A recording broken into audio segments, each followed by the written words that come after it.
Hello and welcome to another episode of Showboys. My name is Mike, and as always, I'm joined by my good friend and co-host Nick. How's it going, Nick? It's going great. How are you? Doing well. Thanks for asking. I don't always ask, but when I do ask, it's special. Yeah, it means a lot. I feel very honored to have You don't been look asked. honored. Well, I feel it on the inside. Okay. And we are joined also by two other fun people. Nick, why don't you introduce us to your buddies who are joining us tonight? Yeah, these are my buddies, good friends for a very long time. Mikey and his brother Johnny. Glad to have you guys. What's up, buddy? So Thanks for having us. Yeah, I know it's been a while. I know. Not physically since before the COVID. Yeah, it's been like that. But yeah, part glad of to have you on. You guys. I mean, just talking before the show, you guys obviously watch a lot of stuff and have a lot of good input. Thank you. And you guys are your fellow podcasters yourselves a little bit. You dabble in it, right? Yeah, our brother has it. I've done maybe a handful of episodes. Johnny I've done more with has them. done more. But yeah, so we've done a little bit. Glad to have you on. Yeah, thank you. Thank you for having us. Humble. Yeah, you bet. Trying to bring some ratings. Yeah. Do you want to tell us about the podcast at all before we get started? Plug it. Yeah, what is David's still going under Nasty Asylum? Yeah. Yeah, it's him and his buddies, I believe, from work. They were doing it for a couple of years. Actually, once I got the house, started recording at my place. That's what we're doing it right now. Mm-hmm. But he's same thing. He's just loves pop culture. I mean, we grew up with just watching movies, and he's a DC guy. I love Marvel. I mean, wrestling, friggin' just everything, music. So yeah, so he covers just anything, likes finding funny, news stories. I think he does that. Yeah. But yeah, just ain't really. It's what we're not good at much, but we're pretty good at pop culture stuff. Nice, perfect. Yeah. Tonight should be pretty fun. Then I'm excited to dig into what we're talking about tonight, which is biopic pitches for musicians, right? Yeah. This was actually well, first let's get something out of the way. There is Mike, Showboys Mike, and then there is Mikey below me in the orange. So let's hopefully we don't get too confused here, but there's Mike and Mikey. But anyways, when I was inviting Mikey here onto the show, he just kind of had an idea already locked and loaded, and I figured it would be a good addition to our just kind of general what's watching episode here, where we'll catch up on what we've been watching. Mike and I haven't had one of these in a while. I feel like it's definitely been over a month. Yes. Been busy here. Very much So we've been busy. Maybe we don't have the most to talk about for what's watching. So we'll sneak another topic into this. Definitely a fun one. Definitely one I don't think a concept we haven't really touched on much. Yeah. And that's kind of like music and movies all in the same swath. Yes. Not to be confused with musicals, unless No. I mean, maybe your biopic could be a musical, and that probably would be cool depending on the artist you choose. Does 8 Mile considered a musical? Right, yeah, because I'm thinking like Queen, Yeah, are these musicals? I don't think so technically, but wasn't Rocket Man was actually a musical, wasn't it? I haven't seen that. Neither have I, but I heard from secondhand knowledge that they actually do a lot of like singing the lines and stuff like that. Yeah, I feel like for it to be a musical, like acts, like scenes have to be played out in musical form. Whereas like usually in the biopics, they're just like performing. Like Johnny Cash is in the mess hall at the prison, like performing. Yeah, you gotta Ring of Fire. Interesting. That's something to think about. Straight out. I'm gonna work that into mine on the fly here. Yes. So yeah. Why don't you start us off? Actually, why don't we have our guests, Mikey and Johnny, start us off with their pitch for their biopic? Thank you. Honor. Yeah, thank you. So first, actually, me and Nick were talking. I think we actually covered this on one of the episodes of my brothers. So I figure a lot of stuff these days either like reboots or it's biopics now. If it's not superheroes, which I'll watch superhero stuff. So we started thinking of musician stories. Who hasn't, because someone's gonna be next. And unfortunately, with the timing, the person I picked was DMX. Oh, rip. But what a better time to like invigorate that idea. So me and Nick are rap fans, and I was like, we haven't done. And I was like, oh man, it's sad news about DMX, isn't it? And I had told him that idea, but just stuff, growing up on the streets first. Then he said the only artist to have 5 albums debut at #1 on the Billboard 100. Then he goes on to have an action movie career. Then goes back to just like being a crackhead, homeless, like he was bipolar, schizophrenic, to making gospel albums. Like I just feel like I'd like to see some of those stories played out with some really good actors. Yeah. I told Nick he's probably maybe too old to play young DMX, but what was his name? Omar from The Wire. I thought would be a good one. But especially, with him passing, I guess now, it'd be. But yeah, I just think that story would be real interesting, and just I'd like to see that. I told Nick too. I think like even I'm not the biggest fan, but Jay-Z, just so these guys starting with nothing. If he ended up, starting everything he did besides just his rap sales and everything, wouldn't mind seeing a movie about how that goes down and the people along the way in some of these guys' stories. I think another one I had, my second one was Dave Grohl. Oh, he's local, but just some of the stories I've heard, I really thought about it because I had heard watched a video where he said after Kurt Cobain committed suicide and he didn't even know if he was going to do music, and what got him back into it was Tom Petty called him personally and asked him to play the drums on Saturday Night Live. Wow! And I was like, just the fact, like, right? Yeah, I was like, just for that to happen, and then to start the Foo Fighters, he's like best friends with Jack Black. So a guy that has inside stories about Kurt Cobain, Jack Black, and Tom Petty, and just a song. And Nick knows I love cookouts. I'm always throwing cookouts. There's not a virus, but he's a barbecue fanatic in the off time too. So I just would like to see some of his stories and how a guy from out this way, Northeast Ohio, ended up just with those stories. All 3 of those people are pretty like big titans in their realm in music, right? Jay-Z pretty much runs the world. Him and Beyonce. But Dave Grohl's been in probably like 13,000 rock bands, and they're all super successful. And he plays like every instrument, does everything that. Those would all be very interesting stories. He had another one, and I hope I can't the third guy, but it's him, the main dude from Queens of the Stone Age, and I think someone from Pink Floyd. And they're just a trio, and it's just their side. Oh, nice. Like, I don't know if you know Tenacious D at all. Mm-hmm. The song Tribute. Pretty sure the devil in the video, that's Dave Grohl. Yeah. Makeup. Just stuff like that. And I just, he seems like a real, like, kind of authentic dude that just, has this just amazing life. I would not mind seeing some of those stories play out, with some good actors. Mm-hmm. Random side note about Tenacious D. I just watched the second Croods movie. If any of you have children and have seen the Croods, some animated caveman movie, I was watching it with my daughter over the weekend, and the credits were playing.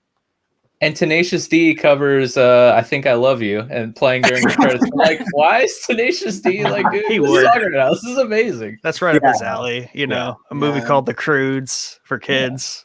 Yeah. Just Jack Black wailing away. Jack Blacking it up. That's awesome. Yeah. Jack Black. That was a great biopic, by the way. The Tenacious D Pick of Destiny. Yeah, that is. I highly recommend that biopic. I have not seen it in a while, but that is a good. That's a fun one. I do enjoy that. Probably one of my more favorite Jack Black roles, honestly. Yeah, Jack Black's that one. Yes. So okay, so you came out there with 3 like pretty loaded ones, and but like I wonder. So obviously, like DMX has a very multi-phased life, right? There's a lot. So, we always discuss here on Showboys, would you prefer for each of these, since you brought up 3, would you prefer a miniseries or like a movie for like? That's what I'd say too. Honestly, the way the formats and stuff, I don't mind if it takes more and it's gonna make the movie better and it's gonna be 5 hours, I'll watch it in 5 episodes. So if that's what it takes, and I think I'd say DMX, especially, I'd probably episode by episode, especially with Jay-Z, because when you're talking about just rap battle in the street, I believe him robbing drug dealers as a youth, like to get by. And basically Omar's character from The Wire. Yeah, just you go from homeless to freaking one of maybe the biggest music star, starring in movies at the time, Steven Seagal, Jet Li, and then just boom, boom, boom, back to back, and just I don't know. I feel like when I do have conversations about rap, a lot of people don't bring up DMX, and maybe because probably but I mean, like me and you were talking, if you don't just feel at least something when you listen to DMX, like something's got to be wrong. Because it could be argued he was probably like one of the first. It's hard to say that, but he's like one of the early kind of like emotional rappers, right? Because he talked about some really deep stuff, and that gets overlooked because he was, the style of music that he did is very aggressive and very loaded, and obviously not everyone can sit down and like pull out what he's saying and like trying to get to, but when you did, like he went through a lot of stuff in his life, and that was projected through his music. And I believe diagnosed with bipolar and schizophrenic. I'm not saying we need to make him a saint or anything, but I think not every story is for kids or something. But I mean, just like I think we were saying, always behind the music. There's actually DMX behind the music. Oh, nice. And they still make those. This was when they brought it back in like probably around maybe 2010 or there maybe. But I think DMX was one of the 6 first episodes when they brought it back. Nice. And well after he's established, I went to, I believe, an airport, tried to steal a Dodge Viper, drive it out. And when they stopped him, said he was an undercover FBI agent. Stuff like that. I mean, in a movie. I mean, if you're a rap fan at all, I mean, Rough Riders anthem was on. If we just go, stop, you know how many people are going to finish that line. So personally, I think, I would love to see, because everybody, has that arc you want to see, but like, street-wise guy surviving, turning into just this mega star in at least, 2 media platforms. And then when he comes back from prison and insane asylums, does some gospel albums. Nick, we were talking, the Def Jam games. I don't know if anybody played that when they were younger. You can wrestle, just so, for me, and then like Nick knows, I'm not the biggest Jay-Z fan, but if it was done well, I would watch the same thing. Yeah. Because that'd be something to see, And I believe they, they came up about the same time, same, area. I believe there's a video of them rap battling. I'm not 100% positive, but I'm pretty sure I watched that. Yeah, because I think it's like a known thing where Jay-Z at the time, like he was afraid of DMX because I mean DMX was a very intimidating person in the first place, especially in like the street battle era. And I was reading, and I told you that earlier, that apparently like during one of his like street battles, he had trained his dogs to bark on cue during his rap battle. So like he didn't have to do it. He just, he had his own dogs just barking on cue, which I mean, that's talent to train them in the first place. I don't know. I mean, like I said, when we were younger, Cat Williams, was pretty big for a while. One of his most famous stand-up jokes is about meeting DMX. It's hilarious, I mean, so I think, definitely when you can have so much content at your disposal, however, all the, I would not mind seeing a well done, well written, well portrayed version of DMX. But probably more, personally, probably HBO. I really like. I think HBO rarely misses, in my opinion. Even the shows I don't even like a lot, they're still, good. We're rooting for HBO these days. We want that Snyderverse. That's right. Hey, I enjoyed it. We actually watched it in one sitting. I don't know about you guys. My brother's a DC fanatic. One sitting. Nice. Couple breaks, but it's tall order. I'm getting too old I don't know what it is, but well, it's probably because I start watching stuff at like 11 o'clock at night. That's probably a big portion of it. But Why can't I stay up till 4 a.m. anymore? Oh, yeah. 4-hour movie. But no, I like the idea of, I mean, not just because of the relevancy of DMX at this moment, but you're right. He has had an extremely fascinating life and then a success story to boot, right? So, I mean, just to be able to dive deeper into all those details, and I think that would be a great idea for sure. Johnny. Yeah, I know you got some. Let's hear it. All right, so to change it a little bit, I was thinking of maybe the first person that came to my mind, which a lot of people probably aren't going to know who he is when I first say it, is Roger Waters. But Roger Waters. Yeah, from Pink Floyd. It'd pretty much more or less be Pink Floyd, but focused on him. But the reason the Freddie Mercury of the group, like kind of who? Pretty much. Yeah. Yeah. Well, how it starts is, they have like their albums are like space music or like Lord of the Ring themed, and that's when like Sid Barrett was their guitarist and stuff, and he was like behind all that stuff, but he was living the crazy rock star lifestyle and like always high on LSD, like always. But like he's just like one of those classic rock stars. But then eventually, Roger Waters, who was just a bassist, it gets out of hand and they kick Sid out of the group, even though he's the most popular one, and they give Roger Waters control. And his first album that comes out is Dark Side of the Moon, which, is like one of the most popular albums of all time. So that's when they, talk about when they start to become popular.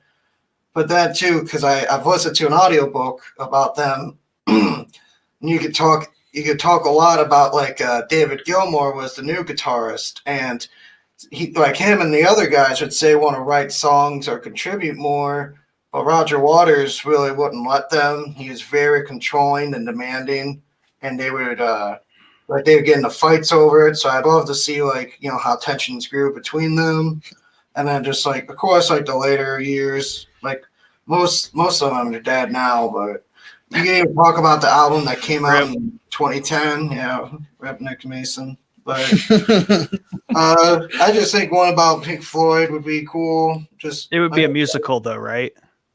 Like an LSD musical. Yeah, it would like have to sync up with something. but and it'd have to sync up with something. People at certain concerts would get pissed though because there was so much dry ice that the fog was like obscuring Pink Floyd. Like their concerts were always crazy. Like when they came out with Animals, which is an album in the 70s. And for their concerts, they'd have like inflatable pigs in the crowd, and there's always lights and dry ice. Like their concerts always sounded like crazy fun, and at least in that audiobook. Like they always had like a gimmick. Like it was like almost going to like wrestling plus a musical or concert or something. Yeah. I don't know. Have any of you guys ever heard of the band Gwar? Yeah.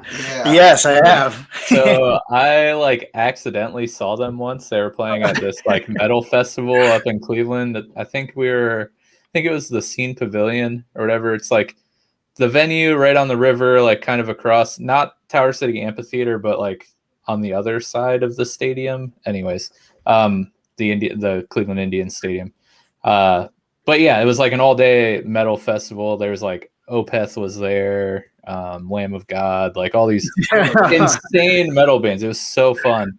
But like I had never heard of Gwar before, and they like get up on stage and they're like wearing these, I don't know about these guys, but they like dress in these ridiculous like alien costumes, and they have like these cannons on the stage, and they're shooting like what looks like blood and goop and crap all over the crowd, and I'm just like, this is the most insane thing I've ever seen in my life.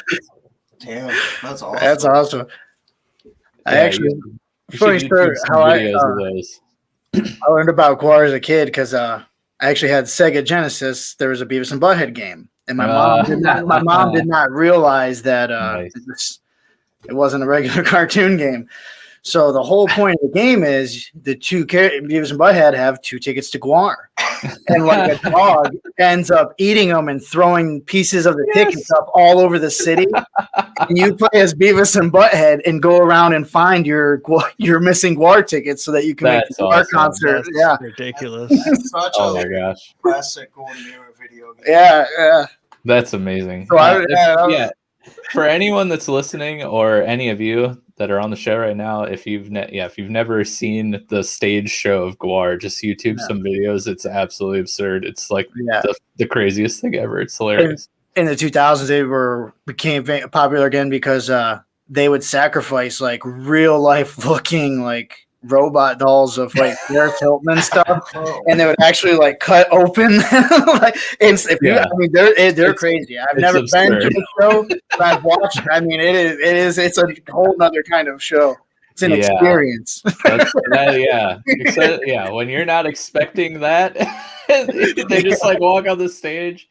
I was like a young I don't know if it was like if I was a junior or senior in high school or if it was like after I graduated, but I was just like, what is this world? What have I what have I found? Yeah, if you think like ICP is something, Guar will like that's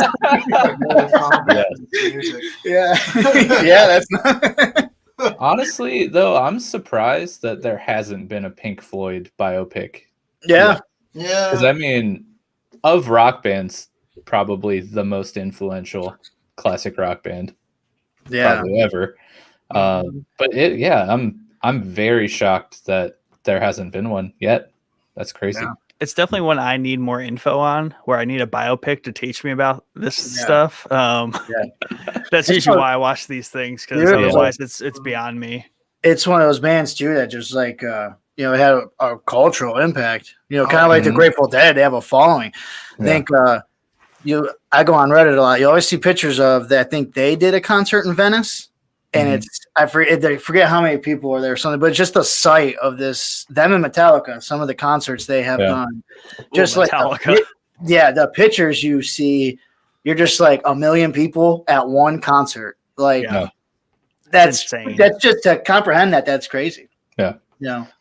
Yeah, if my dad were listening right now, he would be like screaming like, yes, we need Pink Floyd movies.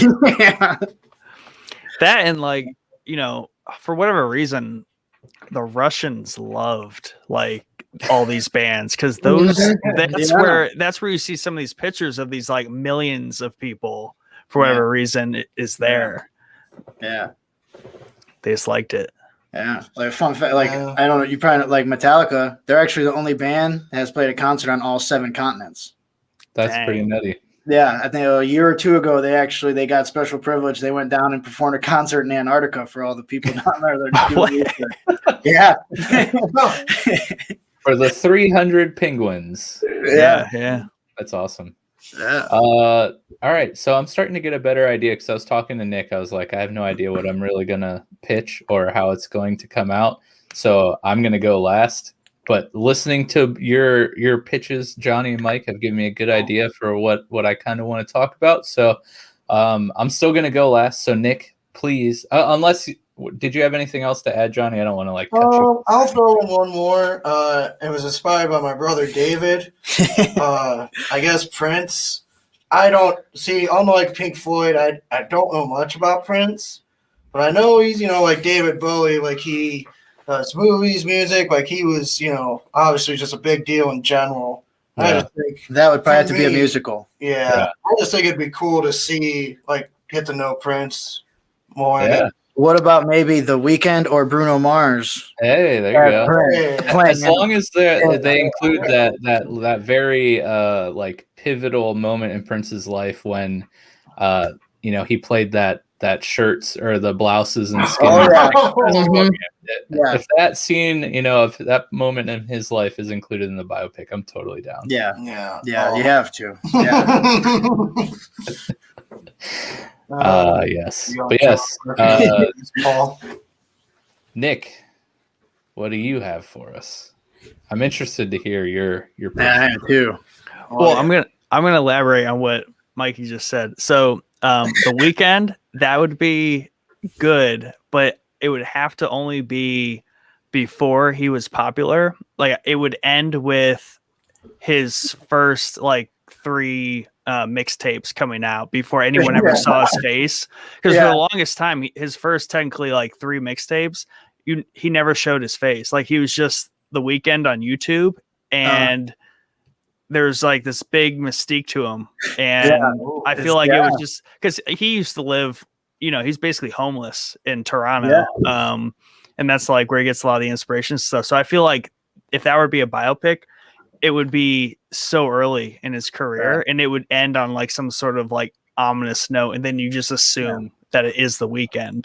Not bad. I can run with that. If you are a Prince fan, not before you go, Nick, there is a show called Tales from the Tour Bus by Mike Judge, and it has 2 seasons. It's real musicians and stuff. Mike Judge animates the interviews, but they tell all these stories. Season 1 is all old country singers. Season 2 is funk, and Prince has an episode, and it's a really good show if you're into like any kind of that. But there's some, it's really some interesting stuff. So even just like that half hour they get in to see that stretched over, a couple episodes or whatever, that'd be something. Well, the other thing about Prince is that you could probably make a biopic about any celebrity, and if they're cool enough, they will have a story or a scene at a party of Princes because he's notorious for everybody always wanted the Prince party invite. So that would be cool as like a connected celebrity universe. And then just even him, like he was, he made Purple Rain. He created Morris Day and the Time. Just for that movie, and then had them kept going and touring as a real band. And so, that's awesome. That dude's metagame is on a different level. Like they have people say like he literally had an aura. Well, we do have a Discord answer where it was our one and only Bianca, and she just simply said Prince, period. That's all she wants to see as a biopic. So let's see. I like you, and Prince has to your point, Nick, the mystique. So and Prince had that too. And I know as someone I've seen Bruno Mars live, and you saw The Weeknd live. I didn't realize Bruno Mars is not a big dude, and Prince was not. And no. But like, honest to God, like if you can ever see a Bruno Mars show, that guy, it was incredible. I've heard. I've heard big things. And he did such a long show and stuff. And just to that kind of performance, like Prince's halftime show is considered like the best Super Bowl halftime performance. So I think you need somebody that knows how to, do that and stuff. I think either one of those guys, I think that's who you got to get. Get behind that. Yeah. So my pitch that I want to do is a Dr. Dre focused biopic, right? So it would be Dr. Dre kind of picking up where the NWA movie left off. And then it would kind of like sprawl into the Interscope Jimmy Iovine. Now, obviously there is the miniseries, The Defiant Ones, that covers a lot of this, but I think as a movie, it would play out really well. Kind of like an 8 Mile theme, like maybe strip away some of the realness of it, because that's one of the things I like a lot about 8 Mile is it isn't verbatim Eminem. Like that's not Eminem. It's just a story very similar to Eminem's. So I feel like that would be a really good one to see play out, because I mean that was a big part of the NWA movie, and one I liked a lot was just them setting up Dr. Dre's life, because he went through a lot, just like personally. With kind of just like different tragedies in his life. And they touched on that in the NWA movie, but that definitely continues throughout his life. But all along the way, he simultaneously has a lot of success, right? As a business person, as a producer, right? To, Snoop Dogg, they alluded to that in MWA, but really just building from there and just doing it all Dr. Dre.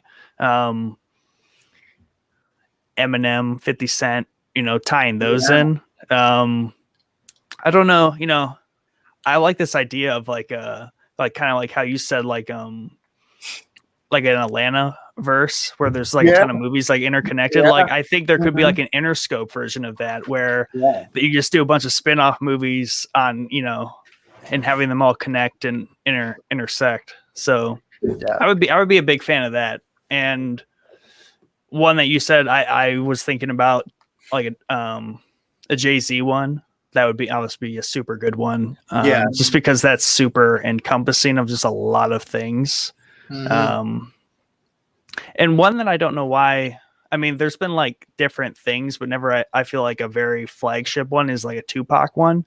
But that could be tied into, the Dr. Dre Interscope theme too, because it gets into all that. I just feel like there's a lot of runway if you were to like start with a Dr. Dre centric biopic and then build out from there. You could have like a nice run of a lot of good movies, in my opinion. But I like the Weeknd one. There's a lot. I think I think you could pick just about any musician, especially in the past 20 years, 20, 30 years, just because there's so much of like interconnectedness, and that obviously like goes back. But they're really focusing on the older ones for whatever reason. But I was thinking about that too, is 8 Mile came out in 2002. So they did not waste any time, right, getting to Eminem's biopic.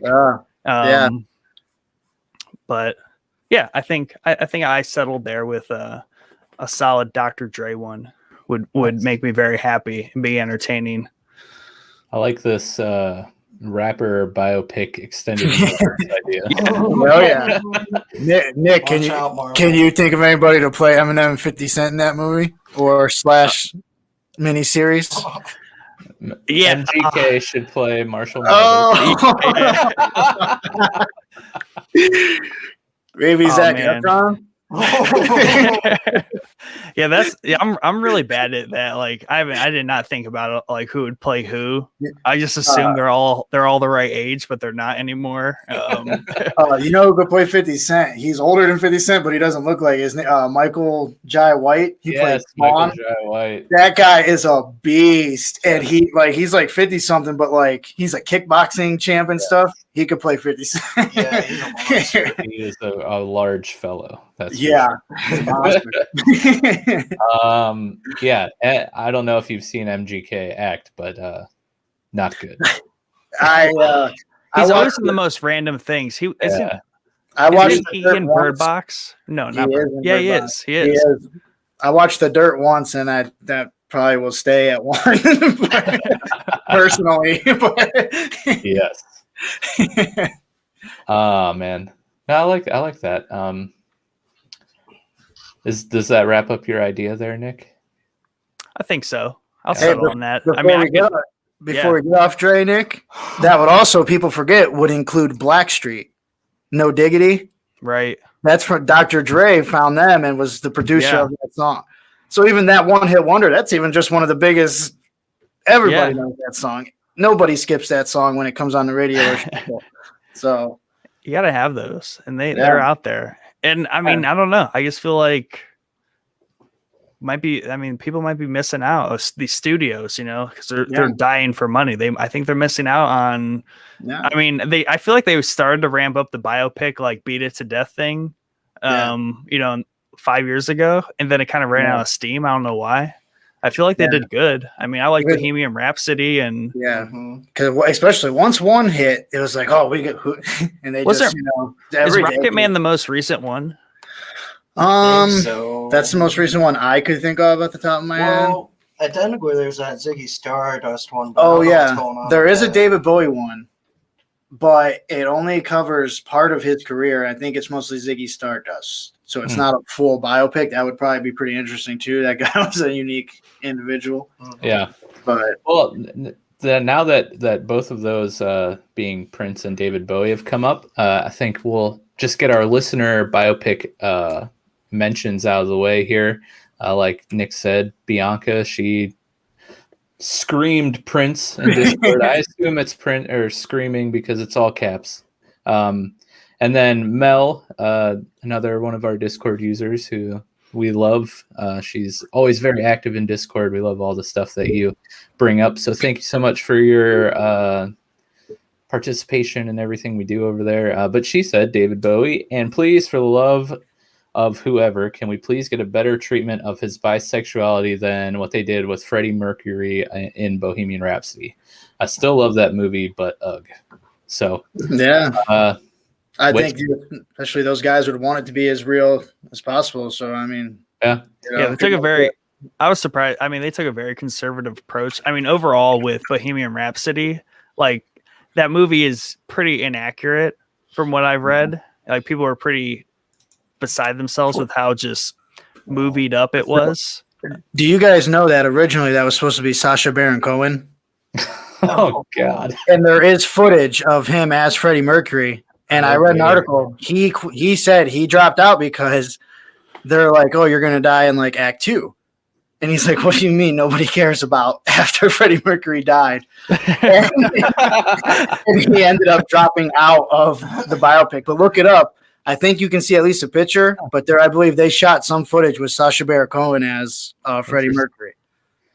Interesting. I just looked up real quick, by the way. Rocket Man did come out after Bohemian Rhapsody. So, but yeah, Mel, sounds like there might be a Bowie pick. That's what I'll call it.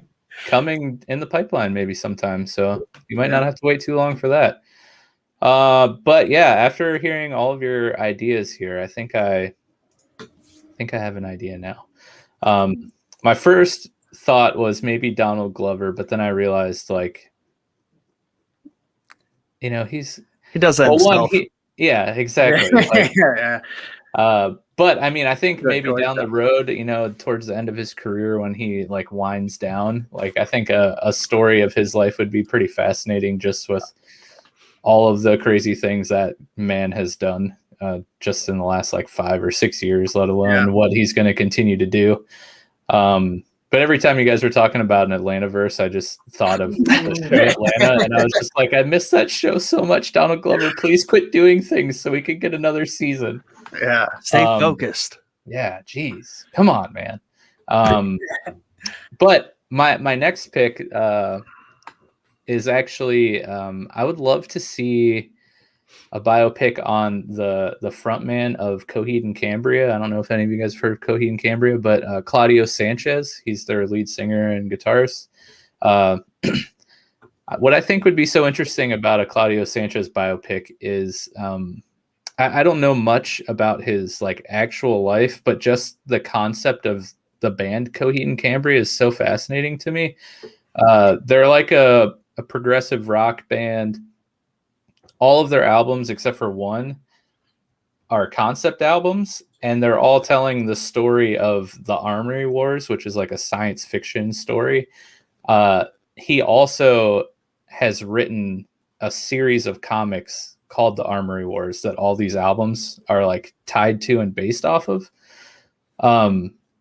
So each album from front to back is telling a story of this, this character. I think, I don't remember if Coheed and Cambria, I think those are the parents of like the main character of the story. But anyways, just to like understand that whole creative process that led them to deciding to do this with their music, would be very interesting to learn about, I think. But like I said, there's like 6 or 7, maybe more, storylines of this comic. And I was looking here. It looks like back in 2012, Mark Wahlberg actually announced that he was going to do a film adaptation of the Armory Wars. But it kind of like fizzled out. But back in 2019, the conversation started picking back up again, and there haven't really been any official reports, but maybe a series on Netflix. I don't know. Yeah. But yeah, I think that would probably be my choice. I'm sure he's also had an interesting life. I mean, what musician hasn't? I think to be a creative person, you've probably had to, struggle with some sort of affliction, or I don't know. I feel like that really sparks creative juices in people for whatever reason.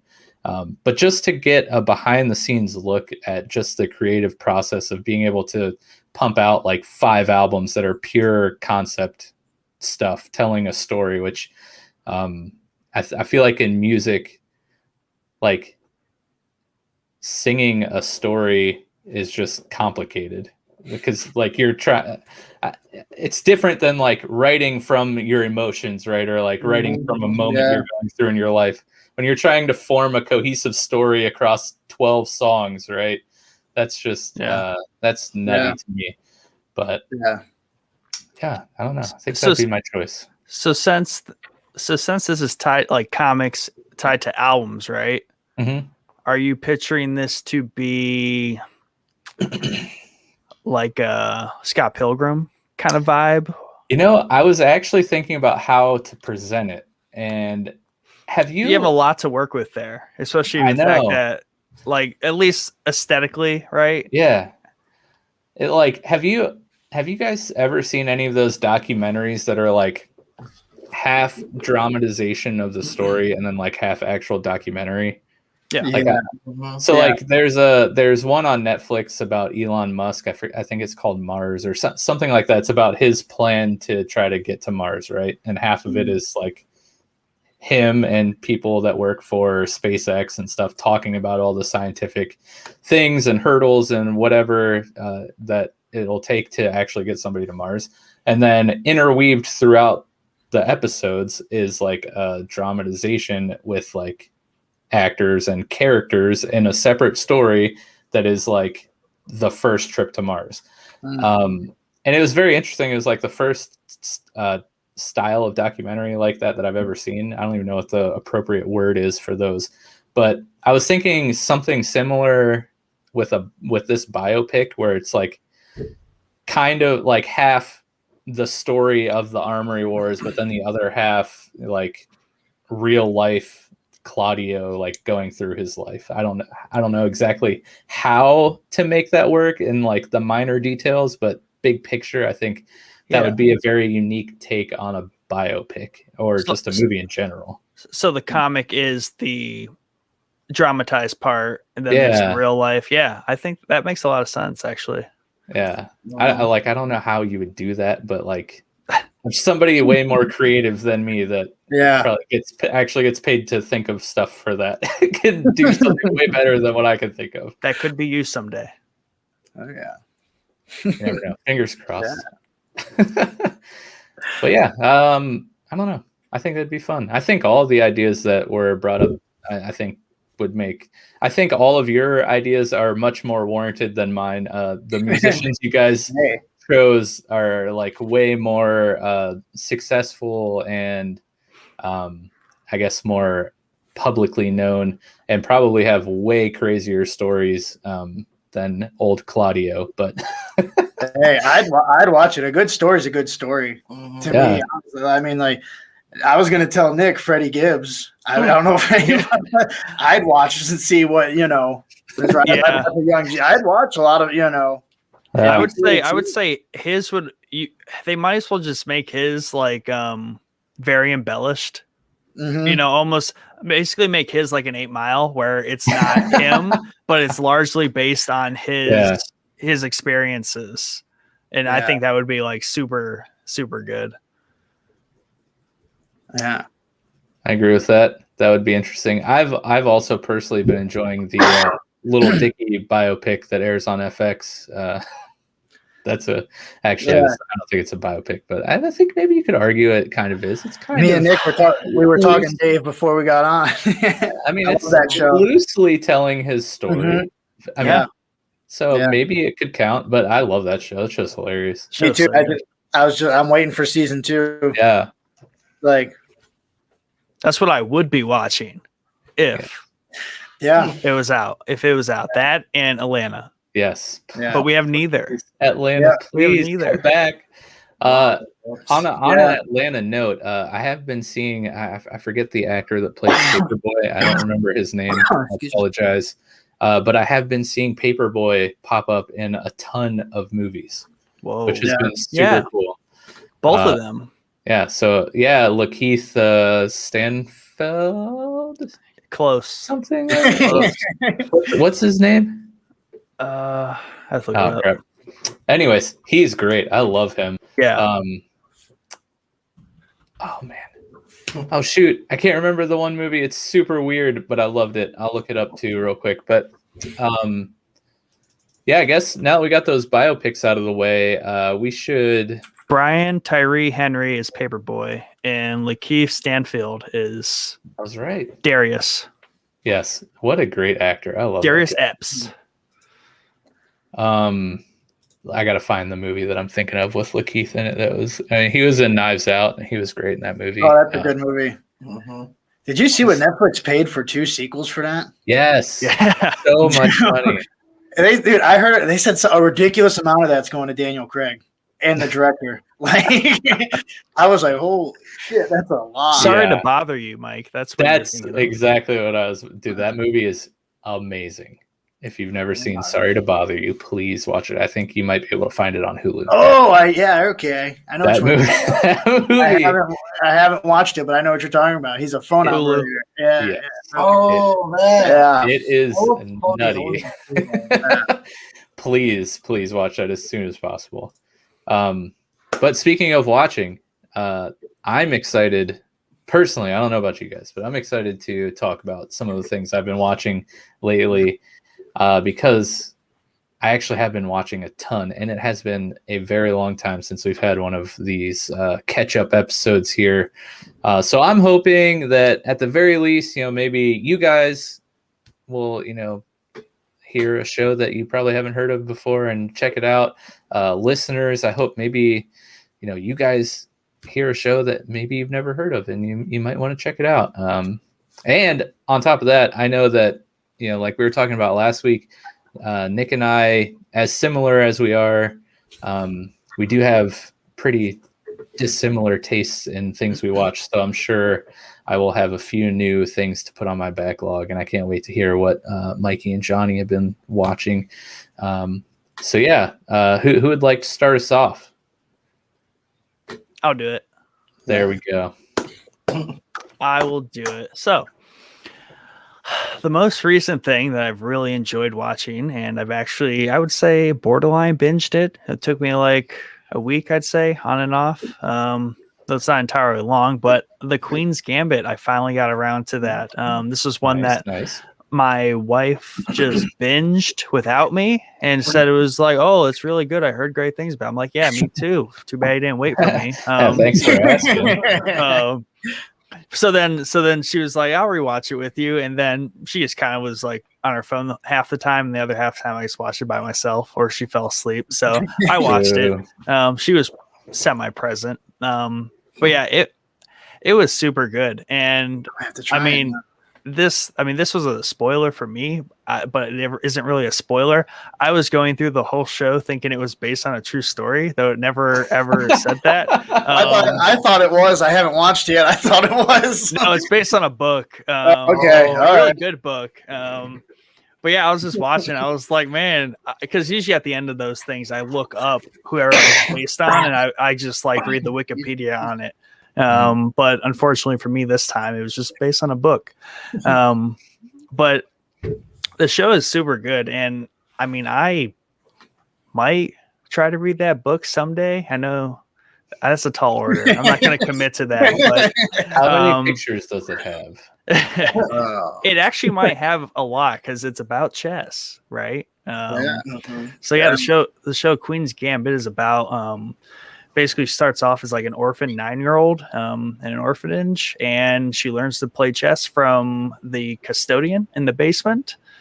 Basically, she just kind of is a savant. She's just super gifted when it comes to chess, and it's kind of a mixed blend because it's a coming of age story, but also it deals with a lot of substance abuse, kind of the whole competition thing, right? It's kind of like a sport movie too, because technically chess is a sport. And it just does a lot of things really well, I think. It covers a lot of very sensitive topics, right? Because I mean, like throughout the show, basically from like the point that she's 9 years old, struggles with addiction. Because apparently back in the 60s or 50s, they used to give kids tranquilizers to like just like keep them calm. And then eventually they're like, no. The state's like, that shouldn't be a thing. So yeah, I mean, all right, let me cross that off of things for the upcoming child. Yeah. Don't give your children tranquilizers. Yes. But yeah, I mean, the pacing is actually really good. I found the main character is well done too. She's just kind of a good swath of different moods or different kind of characteristics, even though she starts off as a very just like bland, blank girl because she's an orphan 9-year-old, kind of like traumatized from that whole backstory. But her character and the way they kind of have her character age and take form, there is a different actor for when she's 9, but basically from the point like 13 on, it's played by the same main actor. And the way they kind of like age her up till I think like 20 is when it kind of where she is when it ends was really well done. And it's not so much the, like she's aging per se. It's more so like her status in life is what is really changing her appearance, because obviously she wins. She goes on to do tournaments, play the best players in the world. So she goes from this very blank 9-year-old to this full-blown world famous 20-year-old. So there's just a lot of really good elements to the show. Yeah. And it dives pretty deep into chess. And actually, to me, it started off kind of there's a little bit of like a corny element to it at first about how they visualize how she sees chess in her head, but it makes the chess exciting. It kind of adds like a drama point to it. So like they took chess and actually made it very exciting to watch in a show. And interesting, you're just sitting there the whole time. You're like, well, I don't think it's really that exciting, but all these people are really into it. And then the fact that it's based on a book kind of makes a lot more sense too. Because I was like, man, like where's the hype? Like the 60s, they love chess. But yeah, that's been a good one to watch. It's only 7 episodes. That's not bad. Yeah, easy to cruise through, and definitely it keeps your interest. At least it did for me. So I enjoyed watching that. Very nice. Yeah, so I'll go ahead and get one out of the way real quick. Obviously, WandaVision and Falcon and Winter Soldier. Oh yeah, clearly. Hey, those are on my list. Yeah, so I'm not going to touch on them. I mean, we have a separate show for Falcon and Winter Soldier. So if you guys have not been listening to it, check us out Sunday nights, 9 p.m. But yeah, my first show will be Titans. That's on HBO Max. Hell yeah. Little DC superhero show based on the DC Comics team, Teen Titans. This came out in 2018. There's been 2 seasons. A third one is coming soon. Hell yeah! Can't wait for that. Yeah, excited about that. That's a real good one. This is created by Akiva Goldsman, Jeff Johns of DC Comics, and Greg Berlanti. And we follow the Teen Titan members, Dick Grayson, aka Robin. Don't want to spoil anything else, but he's also Nightwing in the comics. Oh, yeah.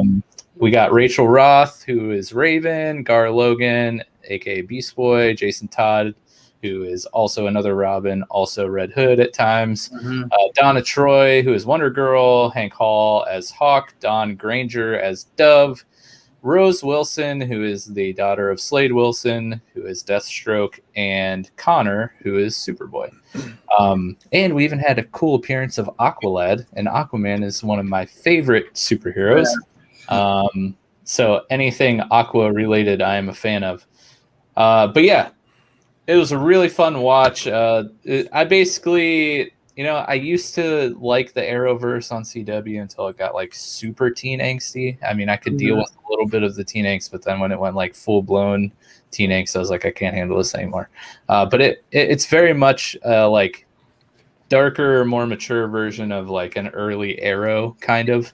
Oh yeah. But yeah, the story is pretty cool. The fight scenes are really cool, and Dick Grayson is like so brutal in this show. Yeah. The guy who plays him, Brenton Thwaites, love this guy. He nails Dick Grayson like so hard. That also sounded a little gay, but but yes, I take it you guys, Mikey and Johnny, have watched the show, enjoy it. I'm just basing this off of your comments so far. I have recommended it to him so far. I don't know if he's watched it, but when I started watching, I think I finished both seasons definitely within like 2 weeks. Like it was easy to get into. Yeah. I mean, it's great. Like it's intense. Like I mean, and it's the story. It's real good. I mean, like you might get like left on a cliffhanger, and then they flash back for the whole next episode. But like it's really well done. Like I enjoyed it way more than I thought. Like I was going in, honestly. For sure. Yeah, I'm excited to see what happens in season 3. I thought, the first 2 seasons pretty strong. I really enjoyed the like dive into Dick Grayson and Bruce Wayne's relationship towards the end of season 2. Yeah, for sure. How they executed that was really interesting. Yeah. I liked the crossover with the Doom Patrol for that like little short period. That was a good one. That was pretty cool. Which, according to Wikipedia, I mean, both shows are aware of each other's existence, but they are in 2 separate continuities. I don't know. I hate saying that word. Good word. But, following suit to anything WB DC related, why would you make it all interconnected and like make sense? Our brother who does the podcast, he is more into it and like the backstory and stuff. According to him, he said that the Doom Patrol episode was like a test to see if people would watch the Doom Patrol, and when it did well, they decided to go forward. Nice. Because I haven't watched it. I tried. I didn't get into it like Titans. It's a different feel. Like the first episode, Brendan Fraser. I mean, like, it's something. But like I wondered that too. But that's what I mean. I don't know if that's.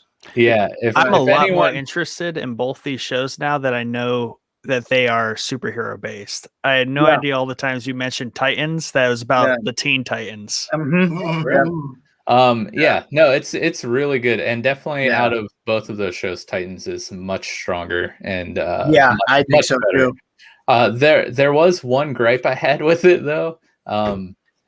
Towards the end of season 1, like I was texting, Nick, Jordan. I was texting Jordan, who's been on the show a handful of times. He loves Titans too.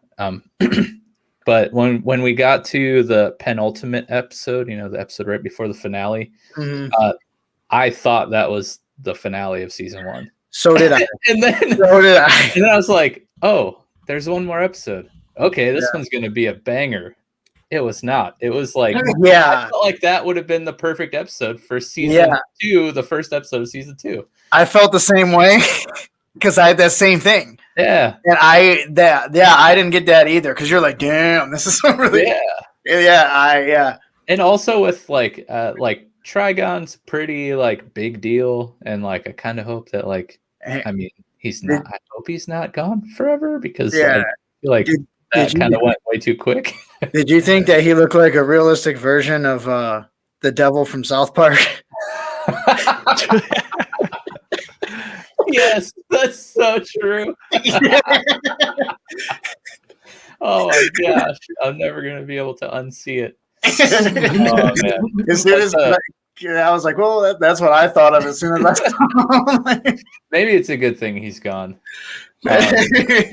But. Yeah, so like I kind of felt like they kind of threw Trigon out a little too soon because huge villain that they could really like do some cool stuff with. But I did super enjoy the use of Deathstroke in season 2. For sure. Deathstroke's awesome. So Yeah, the more screen time really we good. get. Yeah. But yeah, there's supposed to be a 3rd season. Hopefully, it comes soon. I've been waiting for that. Yeah. Yeah. But yeah, that's my option here. So I'll throw it down to you, Johnny. What have you been watching? All right. Before I get into it, I just want to say, bounce off of what Nick was saying about Queen's Gambit. I mentioned earlier I have some audiobooks, and that's actually in my library of audiobooks. Have you listened to it? No, but after hearing you speak about it, I want to listen to it more. I have so many books in there that I need to listen to, but you just collecting audiobooks and not listening to them? I mean, some of them. Sounds like me in video games. Yeah. Hey, gotta spend that free monthly credit. Yeah, true. But yeah, I haven't watched it in a while. But when I was sick with pneumonia, and I was watching Cobra Kai on Netflix to get me through it, and I never was a big fan of Karate Kid, or never. I don't even know. The only one I've ever seen was with Will Smith's son. So, I wouldn't know much, but I absolutely loved it. I thought it was funny. The fight scenes are awesome. William Zabka as Johnny Lawrence is awesome. Johnny Lawrence. Daniel LaRusso's back, and I'm pretty much just a bunch of teenagers fighting each other. Awesome. It is choreographed pretty well. There's a lot of fight scenes. There's 2 per episode. Gino at work was telling me to watch that. Yeah, I've heard really good things about that show. I kept hearing too. I kept putting it off, and then I ended up, when season 3 came out, I ended up watching, because I think it's only 22 or minutes an episode. Season 3. There's 3 seasons. Season Holy 4. crap. They're doing 6 seasons. Season 4 will shoot this year.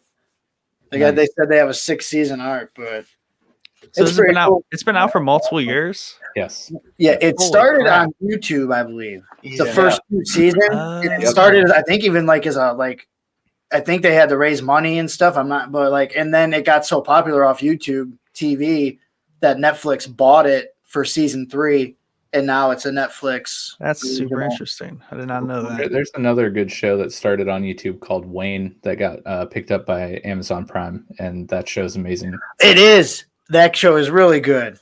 Yeah, we watched the first season. I enjoyed that. Hoping that gets picked up for a second, for sure. Yeah.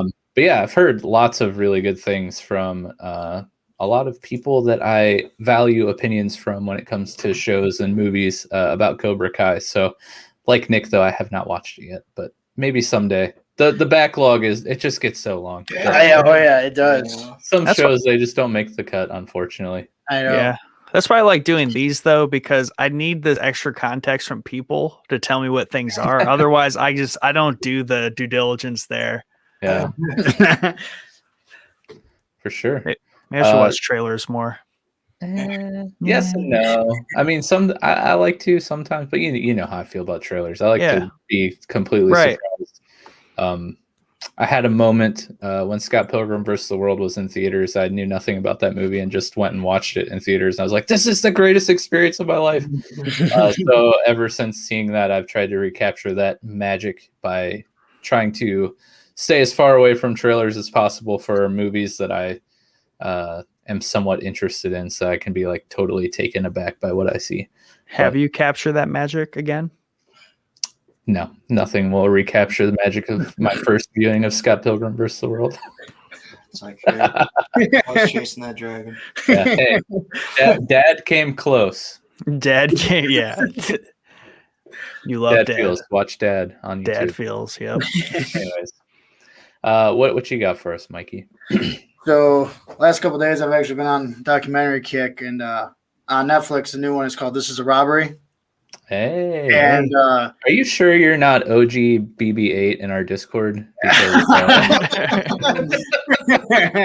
I don't know, but if you like documentaries, It's about this unique museum in Boston, which Nick, had I known, I would have said we went there when we went to Boston. So this lady, I can't think of her name, she designed it to live in it, but it was like architecture and art itself, but a museum. And they had like original Rembrandts, all these famous, it's just a crazy museum. So it's like the only way to get in is get buzzed. Well, one night the guard, he buzzes in 2 police that say they're there for a disturbance. They end up saying, "Oh, don't you have a warrant?" Handcuff them, say this is a robbery. And then they spend 81 minutes stealing these priceless paintings. And to this day, it's never been solved. But the story is ridiculous. And I really didn't know much about it. And it's 4 episodes. I got sucked in and ended up finishing it over 2 days. Nice. But I feel like it's very interesting, but if gives me like a McMillions vibe. I don't know if either of you guys watch that. Mm-mm. It's on HBO. That's on HBO. Mark Wahlberg's executive producer. It is about where they rigged the McDonald's Monopoly game. Oh, nice. That's Dude, probably super interesting. It is something to watch, and it is more of a story than I ever thought, but it's a hell of a documentary. It's an HBO original, but it has a lot of the same things. I mean, you know, for a painting that was, you know, these like 15 paintings that were from the 1500s were hanging in this museum. Dang. And they just got it. And it's a real interesting story. I don't give too much away because if people watch it, it does, you know, Right. over 4. But I got hooked in pretty good. I recommend it for sure. That's interesting. I wonder if they looked into our good friend Sharon Carter. I know she's been fencing some original art pieces over there in Madripoor. So I don't know. Maybe they should give her a ring. Yeah, maybe Red School hasn't. But yeah, I'm always down for a good documentary, and that's hilarious because that was another Discord member's suggestion. So I swear, you and Bianca are one of the same. Since you're a video game fan and you like documentaries, have you ever heard of the movie King of Kong: A Fistful of Quarters? I've never watched it, but I've heard of it a lot. Honestly, out of all content, and this is just me, it may be my favorite documentary. I own it. I bought him a copy. His teacher showed him in high school. It's about this. It's about a guy chasing the Donkey Kong world record, and it's a movie like an hour and a half, but like I love it. And the villain is just this perfect villain named Billy Mitchell, this world record holder with a mullet, and he wears American flag ties and stuff. Oh man, I like. If you guys watch that movie and don't like it, like I'll cook you dinner. Nick can vouch for it. It is I watch it at least once a year. They used to show it on ESPN Classic back in the day, and I would watch it all the time. Awesome. And yeah, so Ray from work, Nick used to always make Billy Mitchell jokes. Oh, no, really? Those all went over my head probably. Oh, he's something. Like he's been in the news because most of them are like some of them came out as fraud, but they reinstated his records. But I mean, when you see something like he is a character, and Nick, he kind of looks like Squeak from high school. Yeah, but with a beard and a mullet, like it's something. Awesome. Yeah, it's amazing. I'll have to track that down or borrow it from you. Things are spicy in the world of competitive Donkey Kong. You have no. So they won't accept the guy trying to beat its record, right? So he goes to this arcade in New Jersey, has like the national championship. Yeah. So he's like, I'm gonna fucking beat it in person, and he's doing it. Now, I have never beat Donkey Kong. I guess on the old arcades, if you got to a certain point, it's called a kill screen. And the game, like you get to see like 5 seconds, and then the game, like the map just like blows up sort of and crumbles. Mm-hmm. So this guy is about to achieve it at this event in front of people. Billy Mitchell won't show up, and he's the record holder. He sends this dude who's like his assistant, and the guy's walking around going, "Hey, everybody. Steve Weeby's about to get a kill screen. Hey, and gets about 30 people, and you only get your 3 lives. Yeah. And the guy is about what? An hour and 45 minutes into this one game of Donkey Kong, going for this goal that only like 2 people have been recorded in history of doing. Mm-hmm. And he's got this lackey like standing over his shoulder, like getting a crowd around and being like, Oh, I mean, and that's just one of like it is. I love it. It is. It's That's like awesome. it's like watching The Office or something. If you're a fan of it, you feel like this isn't a real documentary. Like, it's more like a mockumentary, but it is awesome. That's awesome. Making Donkey Kong exciting for spectators. Exactly. Like I said, if you're not at least a little bit like enjoy, I'm not saying you would like as much, but I mean, it's something. Yeah, And even, like they'll break down, like say the science of how to break down or beat a level, Mhm. like one of the 4 levels. It's Yeah. absurd, like with Yeah. the springs and like how Yeah. you get the time to jump.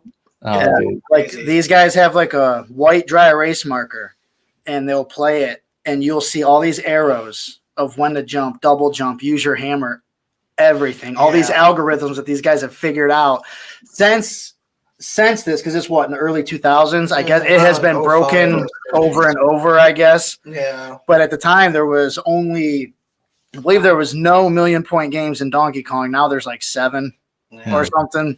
But I mean, it's Turbo nerds on the case. Well, now you got 7-year-olds that watch YouTube all day, and Yeah. they Mhm. they can probably do it without looking. yeah, yeah. These turbo speed runners. Yeah. But yeah, like this guy legit like just had Donkey Kong like in his attached garage, and he every night like he'd just go out and play it. Gotta Yeah. put the sweatband on. Oh, he does. That Yeah. is like Now that you guys are both dads, the one scene he's about to recording it on like VHS. He's about to do like 1,000,000 in his garage, Yeah, as proof. and you hear his kid going, "Dad, I pooped." He's like, and stuff. And he's like, "No, come on." And then I believe the kid ends up unplugging, like it or something. Like that. It's something, but I mean, like, and it's just Dad unplugged the it is kid. like it is the dog story. Oh, like- yeah. It's like the dodgeball version, maybe of documentaries, but it's great. Like he's definitely a White Goodman type. Yeah. Sorry. I've had the kid poop coming down and yelling poop stories like that happened literally like 5 minutes before we were getting ready to go live for a podcast. I was just like, I was setting everything up, and my youngest daughter comes running down the stairs, and she's like, "Dad, I pooped!" And I'm like, God, "Thanks." congratulations. Yeah, I think it was the episode we had Nick or Noah and Derek from A Bite of on, so that would have been Perfect. even worse. And we were interviewing fellow podcasters. And, Yeah. but yeah, that sounds awesome. I again, like just like Cobra Kai, it's something I've heard a lot of people talk about, and I've been meaning to watch it, but it just hasn't cracked the top whatever on my list. But yeah, Nick, you got another one? Yeah, I mean, that's like the newest, freshest thing I've watched. Everything else has been Doesn't have like to be fresh. everything else I have here is all completed. So I've completed a handful of things here. That's all that matters. We weren't asking what's the newest thing you Hey, watched. this is true. So we finally finished Schitt's Creek after a long, very long putting off because show's just so good. You just don't want good things to go away sometimes. But it's complete. Then watch the like 45-minute like wrapping of it documentary kind of thing where they just kind of were finishing the last season. So like that was a good thing to add on the end that kind of just encapsulates what that show was and how good it is. And then all caught up with Attack on Titan. They are in their mid-season break. The last second half of season 4 here comes out early 2022. So it's just basically 5 seasons, but so good. I want everyone to watch that show. I can't describe it well enough to convince people to watch it other than just watch it. Me and Bianca will just do that forever until everyone watches it. Very good anime. Then the big thing I need to make a push on here is Peaky Blinders. I'm on season 3, episode 3. So depending on what comes up on the watch list, I'm planning to make a big push here through season 3. Yeah. Nice. Is that good?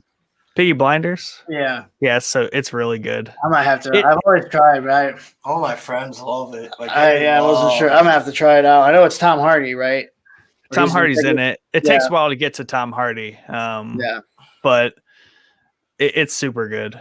Cillian Murphy is the main guy who's like Scarecrow and Batman Begins. Yeah. Okay. Yep. Creepy looking dude. Yeah, it's so good. It's really good. It's a little it's long and the pacing's weird and I feel like it jumps around a little bit or they leave out details a little bit and then like something will be happening then they'll fill you in. So you'll be watching it thinking you're watching right along and then all of a sudden like a fight will break out or something like something will blow up and then you'll figure it out later. But no, it's really worth watching. It's just a lot to tackle.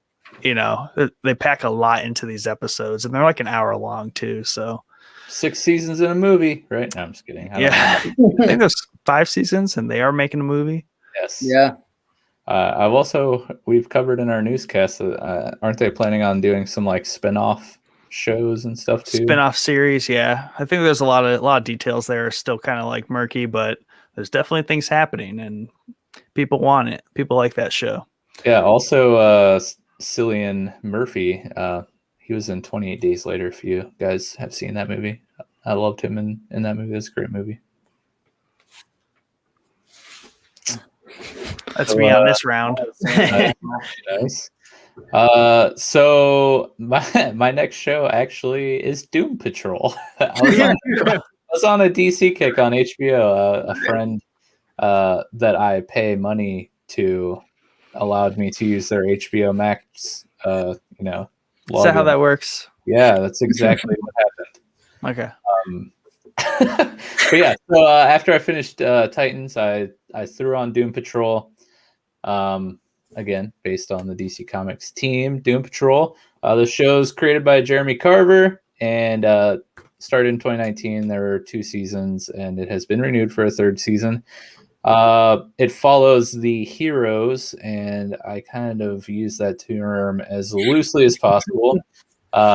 Jane, aka Crazy Jane, Rita Farr, who is Elastigirl, Vic Stone, who you should know as Cyborg, Larry Trainer, who is Negative Man, Cliff Steele, who is Robot Man, and the Chief, who is the Chief.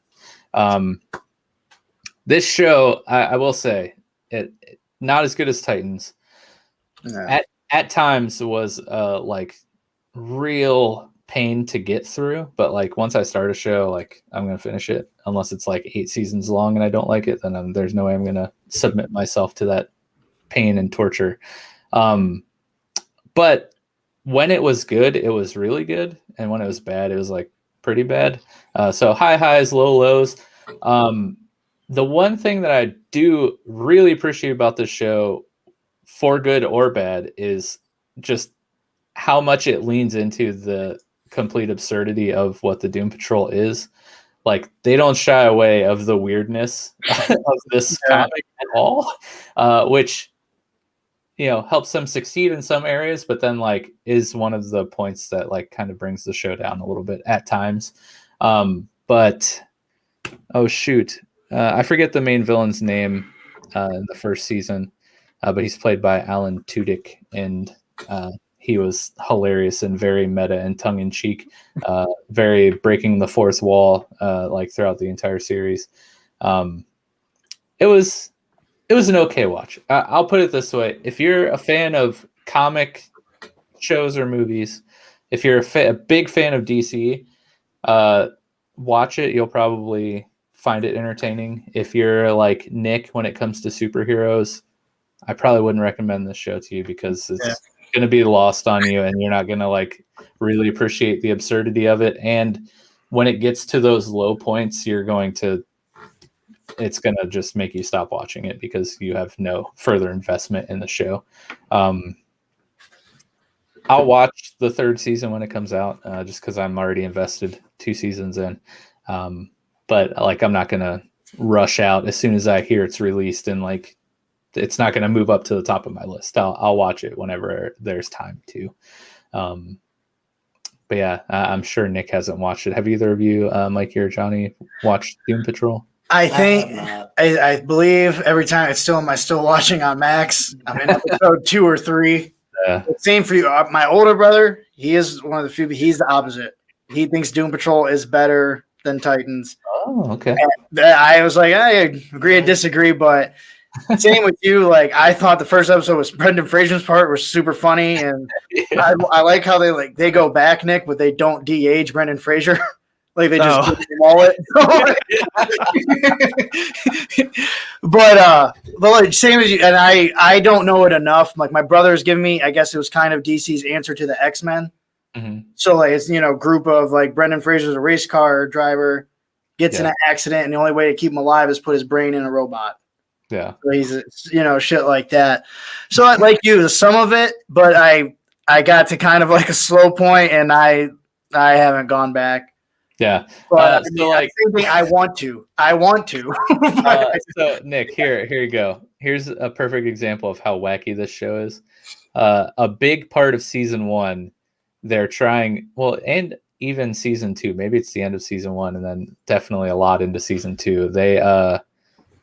They're trying to save a trans street.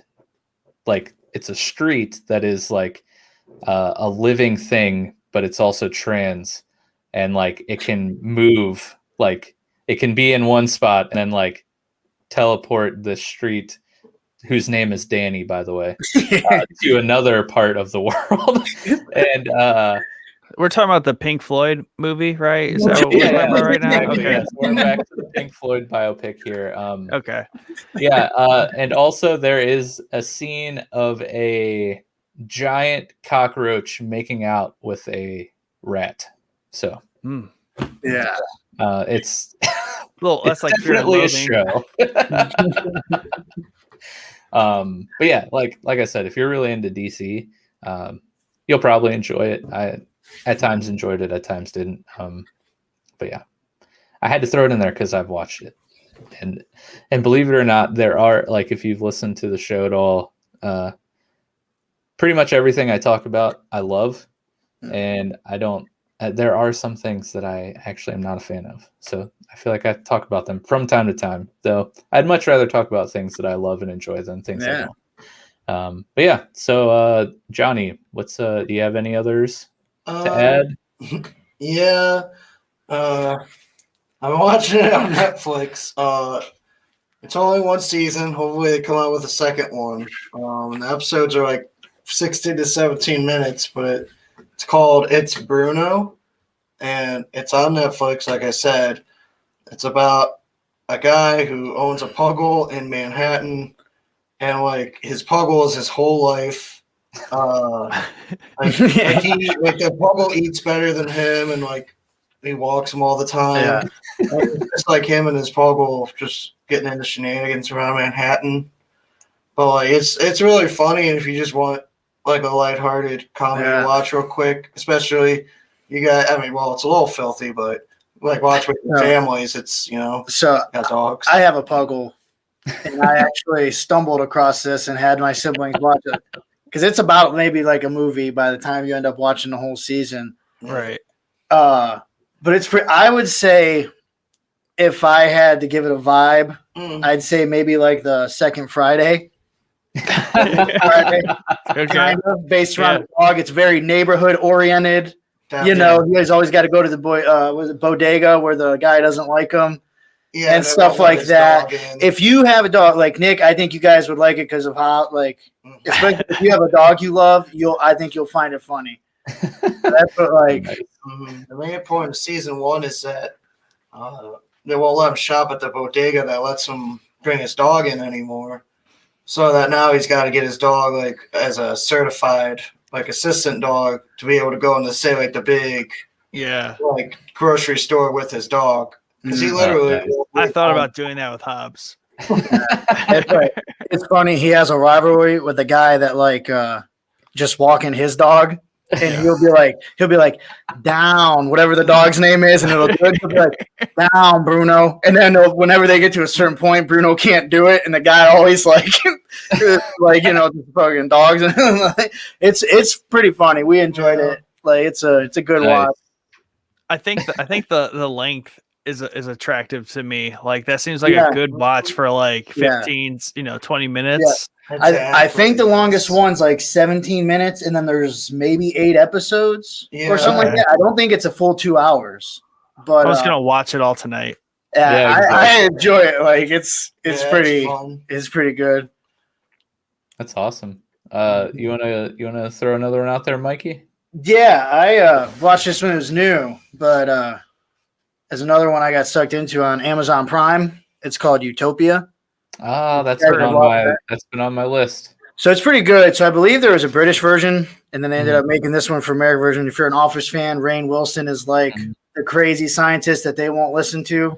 But like basically there's this comic Utopia, and it's lost, but like there's all these clues, and it's a big conspiracy thing, and there's always twists and turns. But then like all these viruses, then like they'll get like a page of it and try to depict it, but there's no words.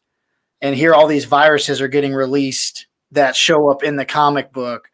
And then someone's like a relative dies and they're a hoarder, and they get the house, and they have the Utopia too that they've been looking for years. So they are trying to sell it to private bidders, and then like it just goes into this big crazy thing. What's his name? John Cusack is the villain of it. There may be a couple other people you recognize. Rainn Wilson is the biggest name that I would say in. But honestly, a couple people I've recommended to, they said the same thing. They ended up getting sucked into it. I know somebody that watched it all in one night, and I think it's either 6 or 8 episodes. But I enjoyed it a lot. And did it get picked up for another season? I've been looking. I'm not sure, but I hope it does. I'd watch it. Because I mean, there's a couple points that you're like, oh, it's definitely going one way, and just like I'm gonna look it up real quick. And then I didn't know until searching one day on Prime, I found another one that said Utopia, and it's older, and I believe it's a British version. So I think this is like an American adapted, but it was good.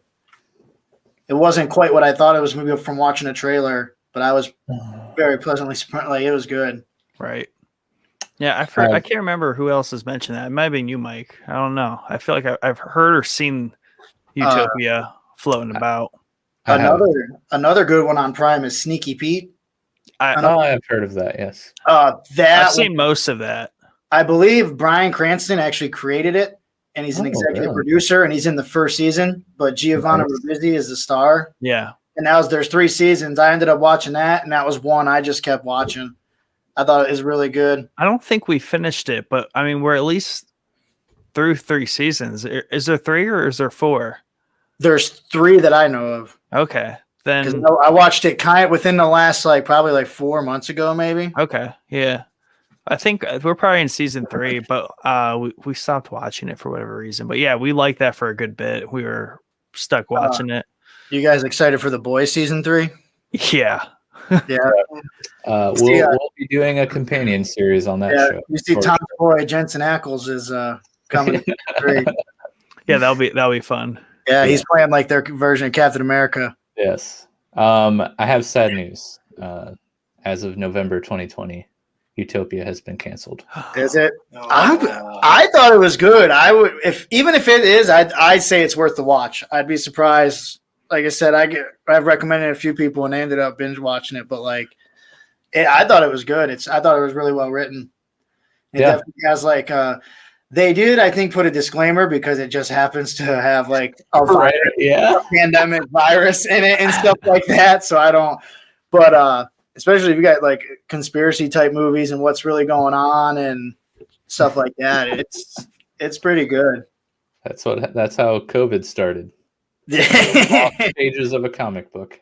Yeah. Do you have any more, Nick? Or did we watch you out? No, I got one more. It's a movie, okay. But it's Thunder Force on Netflix. Is that good? it's good for who it is and what it is and what it does.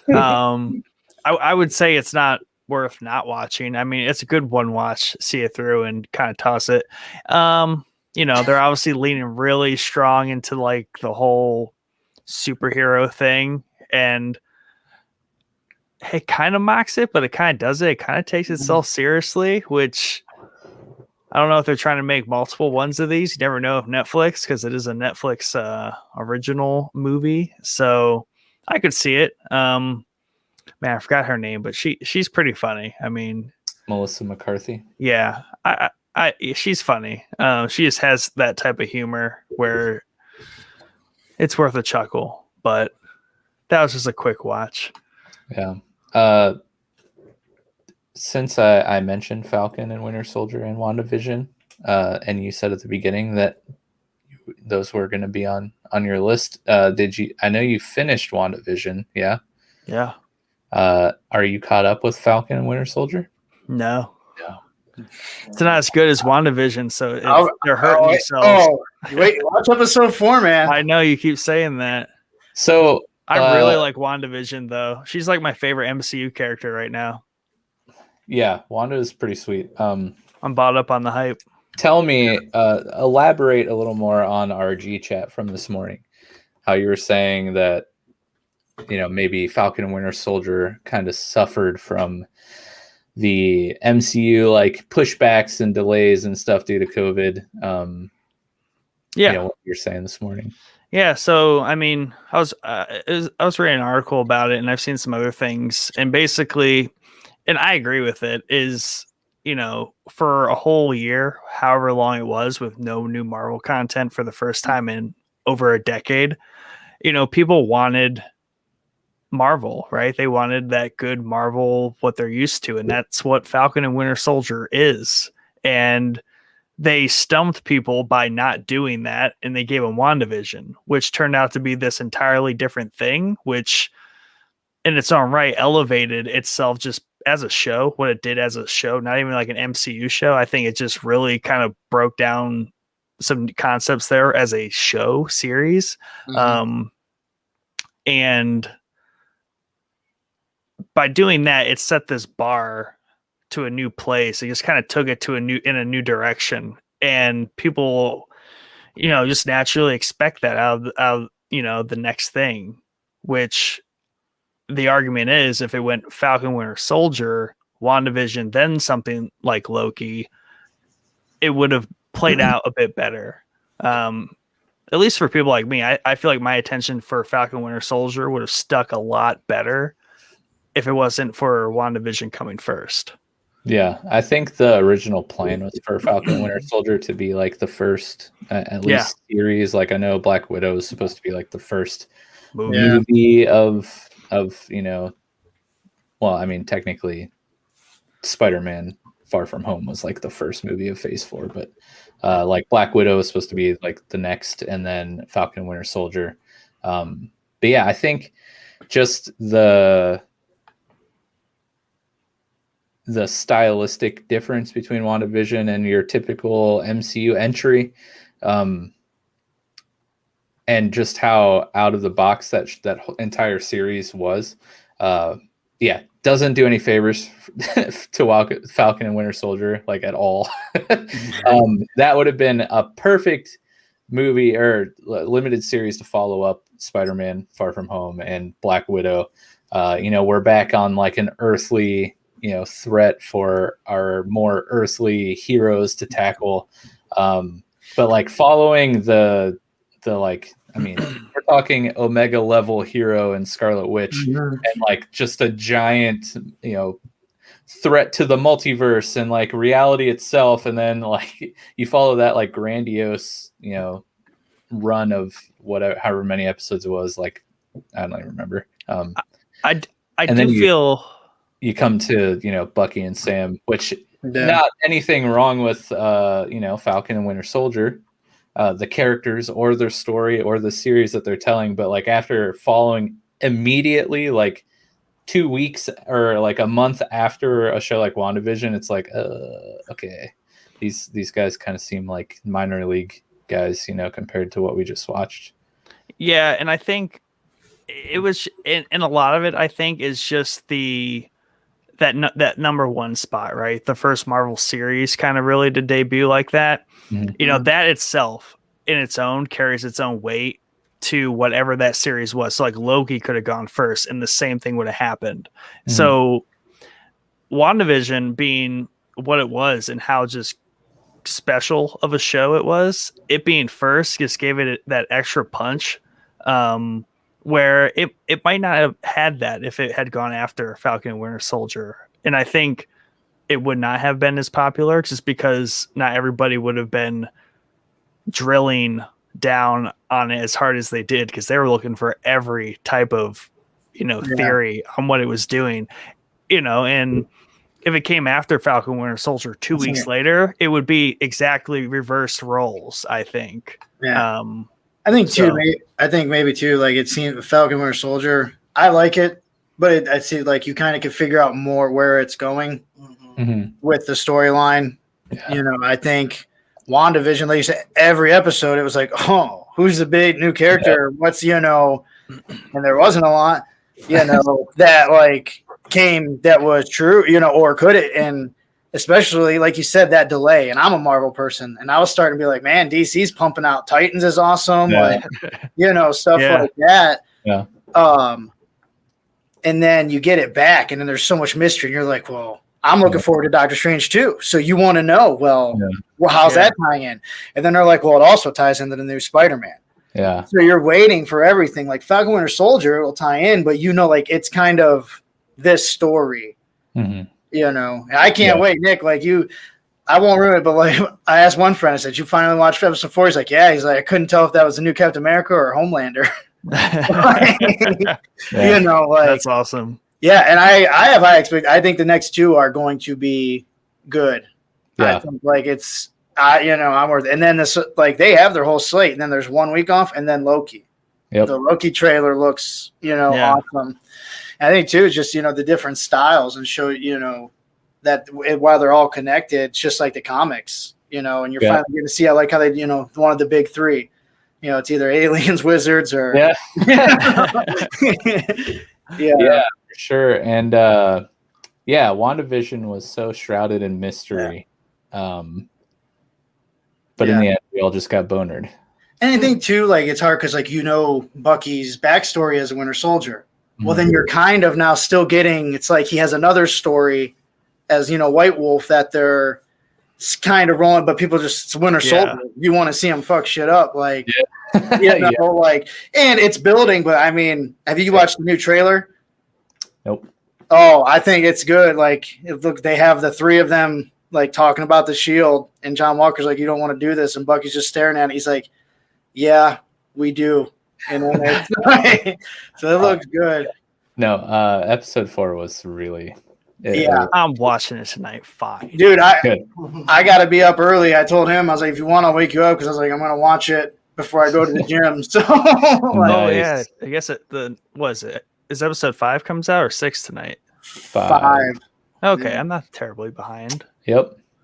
But yeah, do it. Catch it up, man. Okay, it's fine.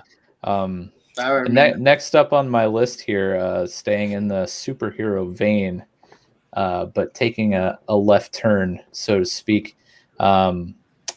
I started and have caught up completely with Invincible on Prime, which is an animated superhero show. It's an adaptation of Robert Kirkman's comic by the same name, Invincible, which I don't know I'm assuming you guys know who Robert Kirkman is, but if you do not know who Robert Kirkman is, he created The Walking Dead comic and show. So, if you know The Walking Dead, Robert Kirkman has a very deranged mind. So just imagine his take on superheroes. And I'm sure you can imagine what will come. But yeah, the show just started this year. There are 5 episodes out right now. And like Prime has done for The Boys, and like we're seeing Disney do for their shows that are coming out, it is 1 episode a week. I don't know the exact date that the new episodes come out because I didn't start right away with the show. But there are 5 out right now. I think there are 8 in the first season. It hasn't officially been like renewed for season 2, but they're already working on season 2. The comic had a long run, so there's a lot of source material to work with. It's animated really, I think, well. And the voice acting cast is just absurd. Listen to these people. So you have Stephen Yeun, who was Glenn from The Walking Dead. Sandra Oh is in this, who was like a major character on Grey's Anatomy, and she's been like a million things. J.K. Simmons is in this. Zachary Quinto, Gillian Jacobs, Nick, Britta from Community. Oh, nice. Yeah, she's in Good here. old Britta. Yeah, we got Lauren Mark- Cohen, who Mark was Hamill in that one?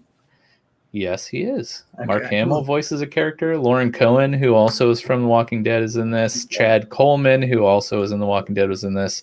Seth Rogen voices a character. Walter Goggins voices a character. Dang. Zazie Beetz is a main character in the show. Well, I guess not really main character, but a prominent character, which you'll know Zazie Beetz from Deadpool. She was Domino, and she is also Donald Glover's girlfriend in Atlanta. Clancy Brown is in this. Mark Hamill, like we already said. Mahershala Ali is in here. Mae Whitman. Ezra Miller, who is the Flash. DC. John Hamm. Man, I'm still scrolling. So many characters. Justin Roiland is in it. Holy crap. Yeah, I've watched the trailer like 3 times. Yeah, I keep them like I put it in my stuff to watch. I just haven't started it. It's good. Looks like the episodes come out on Fridays, like everything else apparently. Episode 6 comes out on April 16th, which is tomorrow, and then there are 2 more episodes, so eight episodes total for the first season. But it's a fun show, and it's just a Robert Kirkman creation, so it's like brutal and screwed up and shocking in all the right ways. But basically the story, you follow a 17-year-old boy, Mark Grayson, who is the son of the world's strongest superhero, Omni-Man. And he's like growing into his superpowers and learning how to be a superhero. And I've read the comic, like I read a little bit of the comic when Walking Dead started to get really huge. I was like looking for other Kirkman stuff to read, and what I've read of the comic is really good. So yeah, I'm excited to see how this show plays out. I highly recommend it, especially if you like animated stuff. Yeah.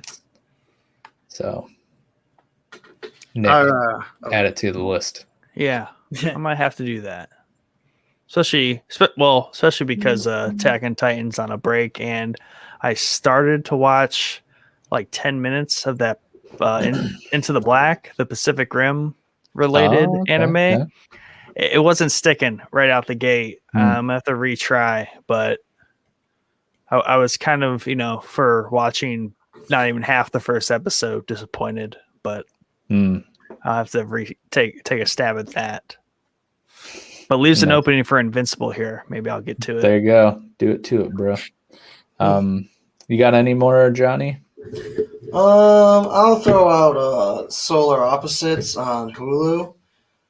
Second season came out like probably 2 or 3 weeks ago. I think so. And it's made by Justin Roiland and another writer from Rick and Morty. And it's a lot like Rick and Morty, but it's more based on like a family.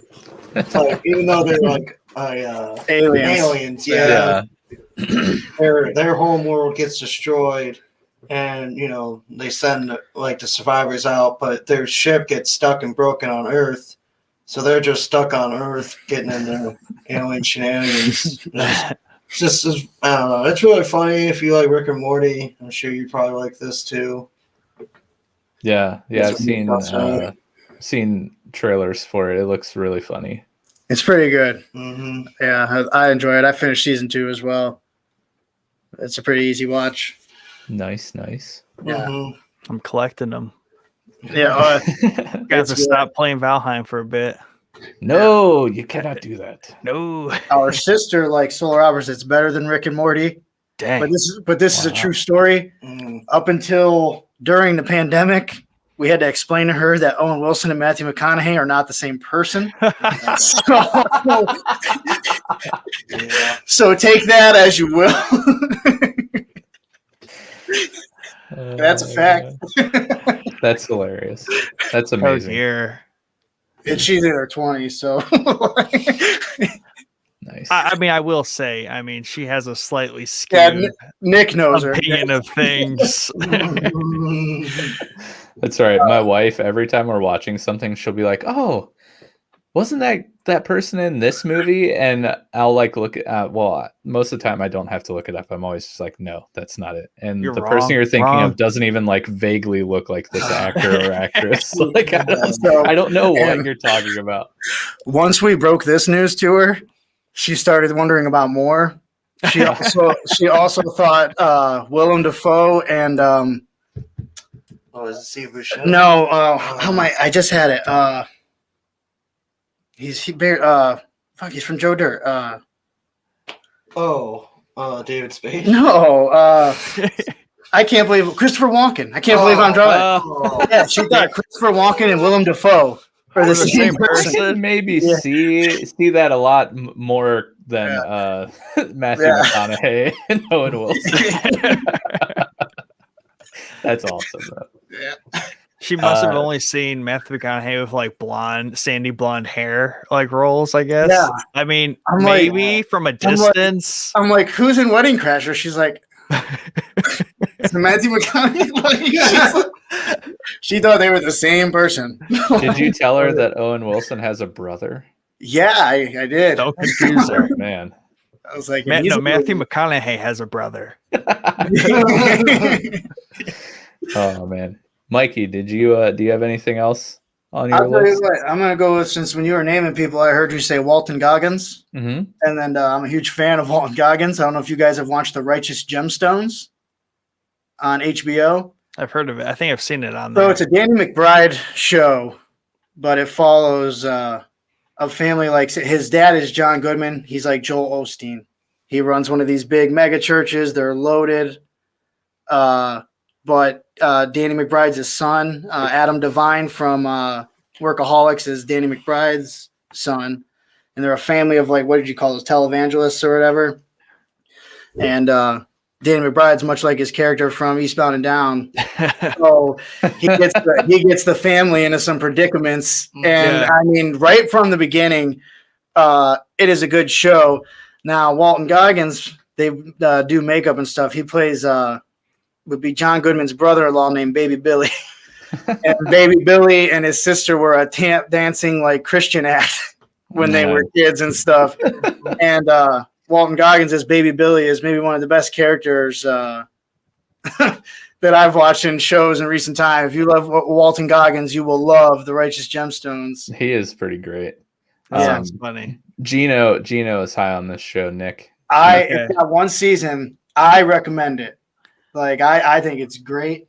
I haven't had any Danny McBride in my life in a while. Maybe. Yeah. And honestly, like, it's way better. Like, I like Eastbound and Down. I love it, but it's way better writing than that. Yeah. Like, there's definitely still, like, the drugs and, and shit like that, but it definitely has a good story arc. And I mean, it's a great cast. Yeah. Oh man, Walton Goggins is in probably my favorite new Christmas movie. Have you ever seen Fat Man or heard of it? Yes. Isn't that with Mel Gibson and they're trying to hunt down Santa? Yes. I was just telling somebody the other day I So would watch good. that. Is that good? Yes. What did you watch it on? I think I like rented it on Google Play or something. Yeah, because I was looking for that. Dude, it's great, and his character in that movie is just amazing. Yeah. It seriously is like my new favorite Christmas movie. I'm a huge Walton Goggins fan. Like, he's talented. Baby Billy is like it is a hell of a character. Yeah. I'm just gonna make as many Community references as possible in this episode, but he plays a really funny character in an episode of Community. When Pierce dies, Nick, he's like his estate lawyer, and he's is he? he's the one that's like interviewing them in the study room.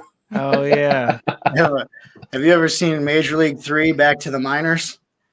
Probably. So it was like a straight to DVD sequel to the Major League movie set in Cleveland. Yeah. And it's set in the minors, and Walton Goggins is the main like prospect that's about to get called up. Yeah. And it's got Jefferson Darcy from Married with Children. Oh, that's and a couple of the guys from Major League, but Walton Goggins is in that, and he's pretty good in that too. That's awesome. Major League is probably one of my favorite movies ever. Yeah. That's awesome. Nick, again, have we watched you out yet? Oh yeah. Yeah, you're done. Okay. I have one more.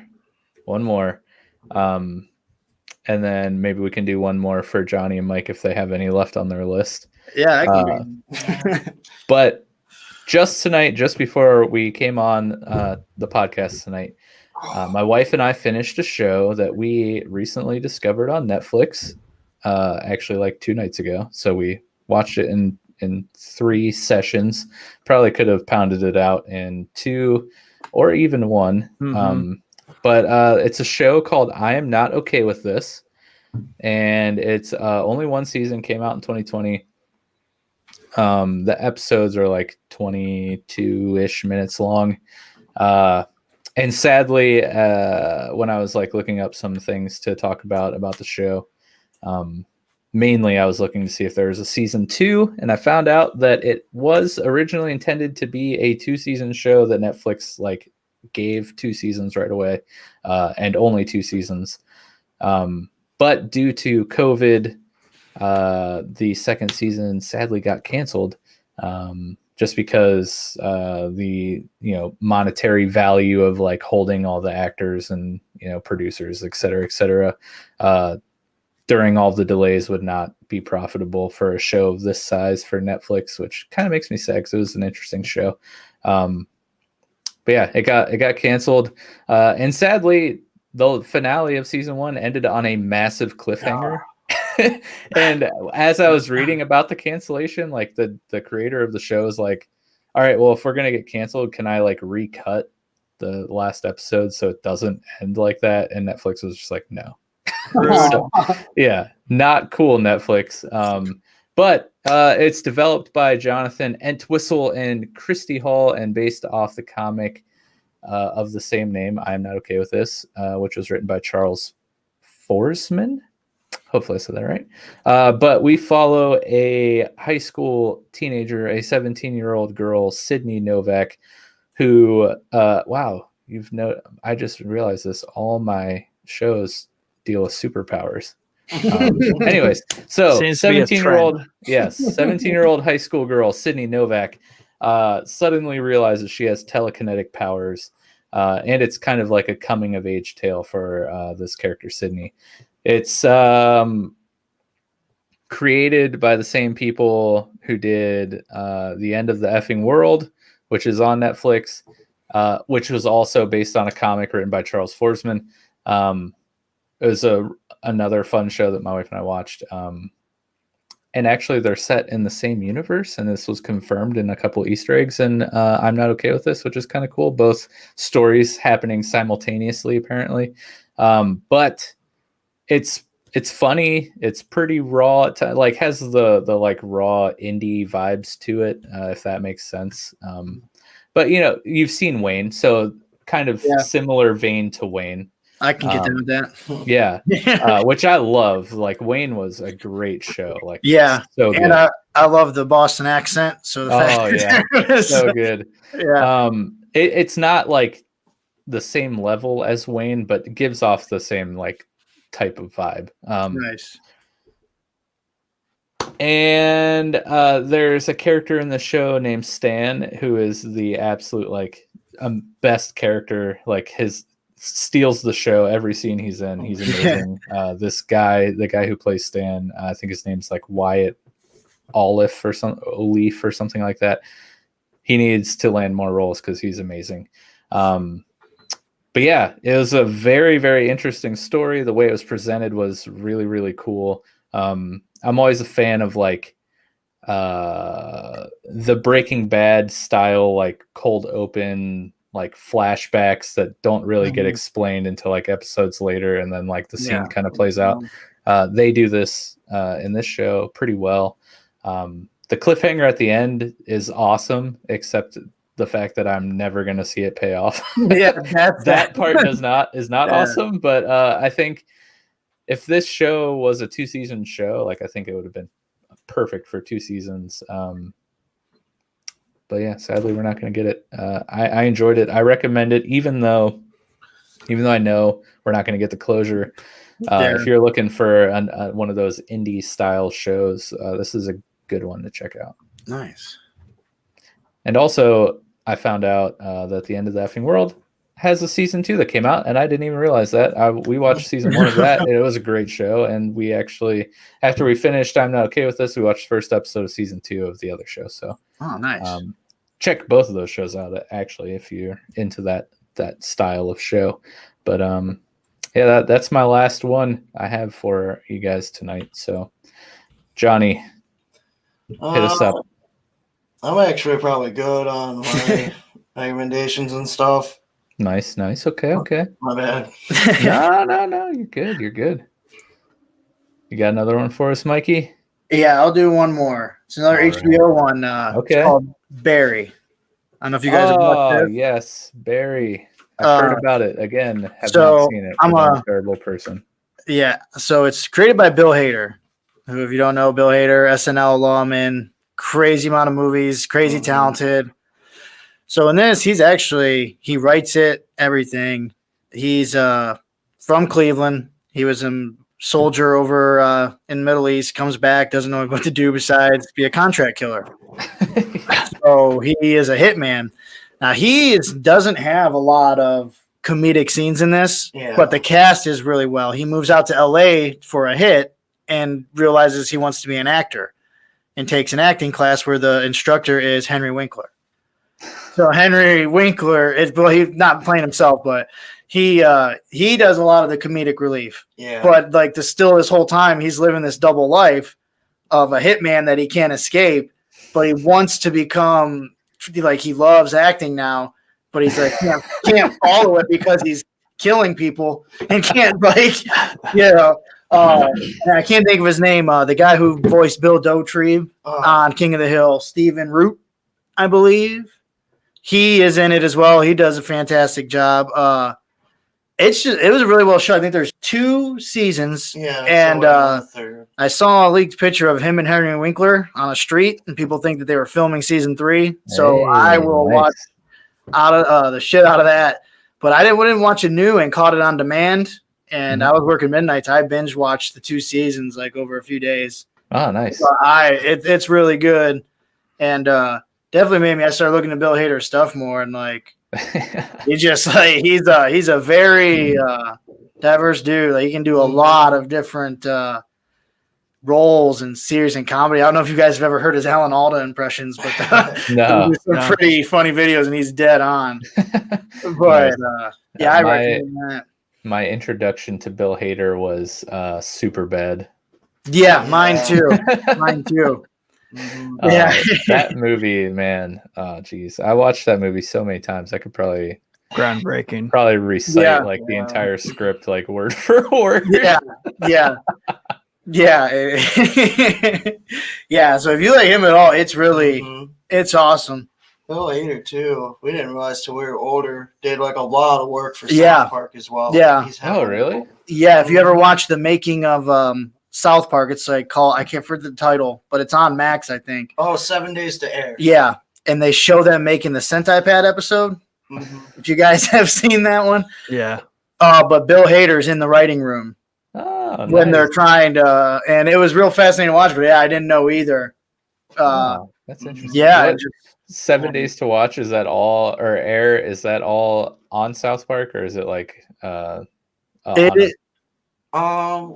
was like what, an hour long special? Yeah, it's like an hour long special episode. Yeah.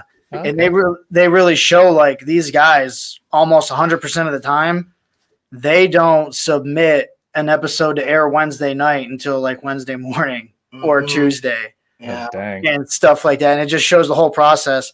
And I've loved South Park, and my favorite movie is basketball. So like to see how they do it and stuff. And it's pretty I'll have to watch interesting. that. Yeah, even if you're a casual fan, it would have been cool, maybe a different episode, but yeah, it's the Sentai Pad episode. So, like, it's pretty interesting to watch. Nice. Yeah, that's awesome. There's so many things that I have to watch now. Thanks. Yeah. Thanks, All right. guys. Thanks. The Showboys Part 2 down there. Yeah, exactly. Yeah, thanks for having me. Before I forget, because I did forget Do last not time, forget again. and I felt I wasn't gonna let you. so bad. Yeah. We actually have some more comments from our Discord. So every week we pose the topic for our Thursday night episode in our Discord and ask for your input, the answers, for your answers to our question, and then we talk about them on the show. We've actually had an entire show that was fueled purely on Discord member comments, and it was like a 2-hour episode or something ridiculous. That was a good one. So I forgot last week to read the comments, and it literally, like, I'm not joking, I felt terrible about it. Like, I even text Nick and Chad, and I was like, guys, I forgot to read the comments. I'm a terrible person. But yeah, so we asked what you guys have been watching, because that's what we're going to talk about. So Mel comes in. She says Falcon and the Winter Soldier, obviously. Schitt's Creek, which was mentioned by Nick, and Prodigal Son are my go-to shows right now. Also rewatching Brooklyn Nine-Nine because noise, and I think it's funny. Haven't seen Prodigal Son, and I've seen a little bit of Brooklyn Nine-Nine. Not my cup of tea, but I've had a lot of friends who enjoy that show a lot. And then Bianca, OGBB8, she says, just started Bridgerton on Netflix. Thought I would feel indifferent about it, but I actually really like it. I'm sorry. Also very excited about the new Law & Order SVU spinoff that's finally here. Law & Order Organized Crime. So far, I've only seen episode 1, but it was pretty good. Episode 2 is on my agenda for tonight. And lastly, This Is a Robbery is a crazy docuseries that's just been added to Netflix. It's about the world's largest and still unsolved art heist, but if you're at all into true crime or organized crime, it's for sure worth watching. Quite a roller coaster. Which is funny because, Mikey, you brought that one up, right? Yes, I did. Yeah. So thank you for your submissions, your answers to our questions. Actually, I used to watch Law & Order SVU all the time. My mom was like obsessed with that show when I was in like middle school or whatever. Our mom too. That pretty much plays on a loop at the house. Yeah, like that or the original Law & Order. Yeah. So I wasn't even aware they're still making new episodes. And apparently they're making new shows. So that's great. I'm sure my mom would be thrilled if she was listening to this right now. Yeah. She doesn't? No. Well, I don't know. Maybe. I don't know. Parents, if you're listening to this, let me know. Send me a text. Via email. At showboyspodcast.com. That's right. But yeah, so I think that pretty much does it for our episode tonight. Thanks, Johnny and Mike. Thank you so much for joining us. It was very nice to meet you. That's awesome. Yeah, thank you for having us. Yeah, You we'll can make have to it have on you guys, such short notice. Oh yeah, no problem. I'll have to have you guys back sometime. Yeah, we'd be honored anytime. Yeah, anytime. So now, as you know, I must trudge through all of our announcements and plugs and whatnot. So sit tight. As we mentioned before, we have our Falcon and Winter Soldier companion series that we live stream every Sunday night at 9:00 Eastern. We recap, break down, and overanalyze the most recent episode of Falcon and Winter Soldier. It's myself and our friend and special guest, Jordan. He's been doing the companion series with me. It's been a ton of fun just trying to speculate and predict and see the larger picture here that Falcon Winter Soldier is building up to. We've had a blast doing it. I think like 2 episodes ago, I actually made Jordan cry. and you'll have to tune in and see why. But it was pretty funny. So we have those every Sunday night, and then the audio version releases every Tuesday. We have our regular weekly Thursday night show again here on YouTube, and with the audio versions releasing on Mondays. And this Monday coming up, we have the next episode of our newscast, where we bring you all of the juicy rumors and pieces of news in the industry that audio will be releasing on Wednesday. If you're watching the live stream, or if you're checking this out on YouTube, thank you so much for tuning in. Hopefully we did enough tonight to earn your subscription. If so, please subscribe. And if you're listening to this on an audio platform, thank you so much. Please rate and review us where you can. It really helps us out and get into the algorithm. Yeah, I guess one last thing. We were nominated for a podcast award, the first annual Snobby Awards, hosted by thescenesnobs.com.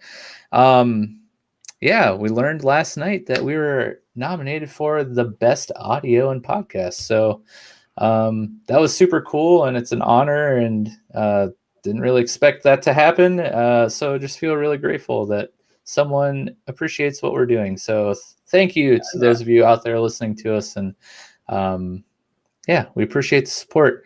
We have our fingers crossed. The award show is on the 25th, so 10 days from now. So wish us luck, and hopefully we'll be, you guys will see my little trophy that we win, because we get a little trophy. It's like this big or so. I'll just stick it right here. And yes, it will be displayed proudly. Also, we have participation award. Yeah. Yeah. But anyways, that wraps it up for us tonight. Thank you so much for tuning in. And we will see you hopefully on Sunday. Until then, have a great night.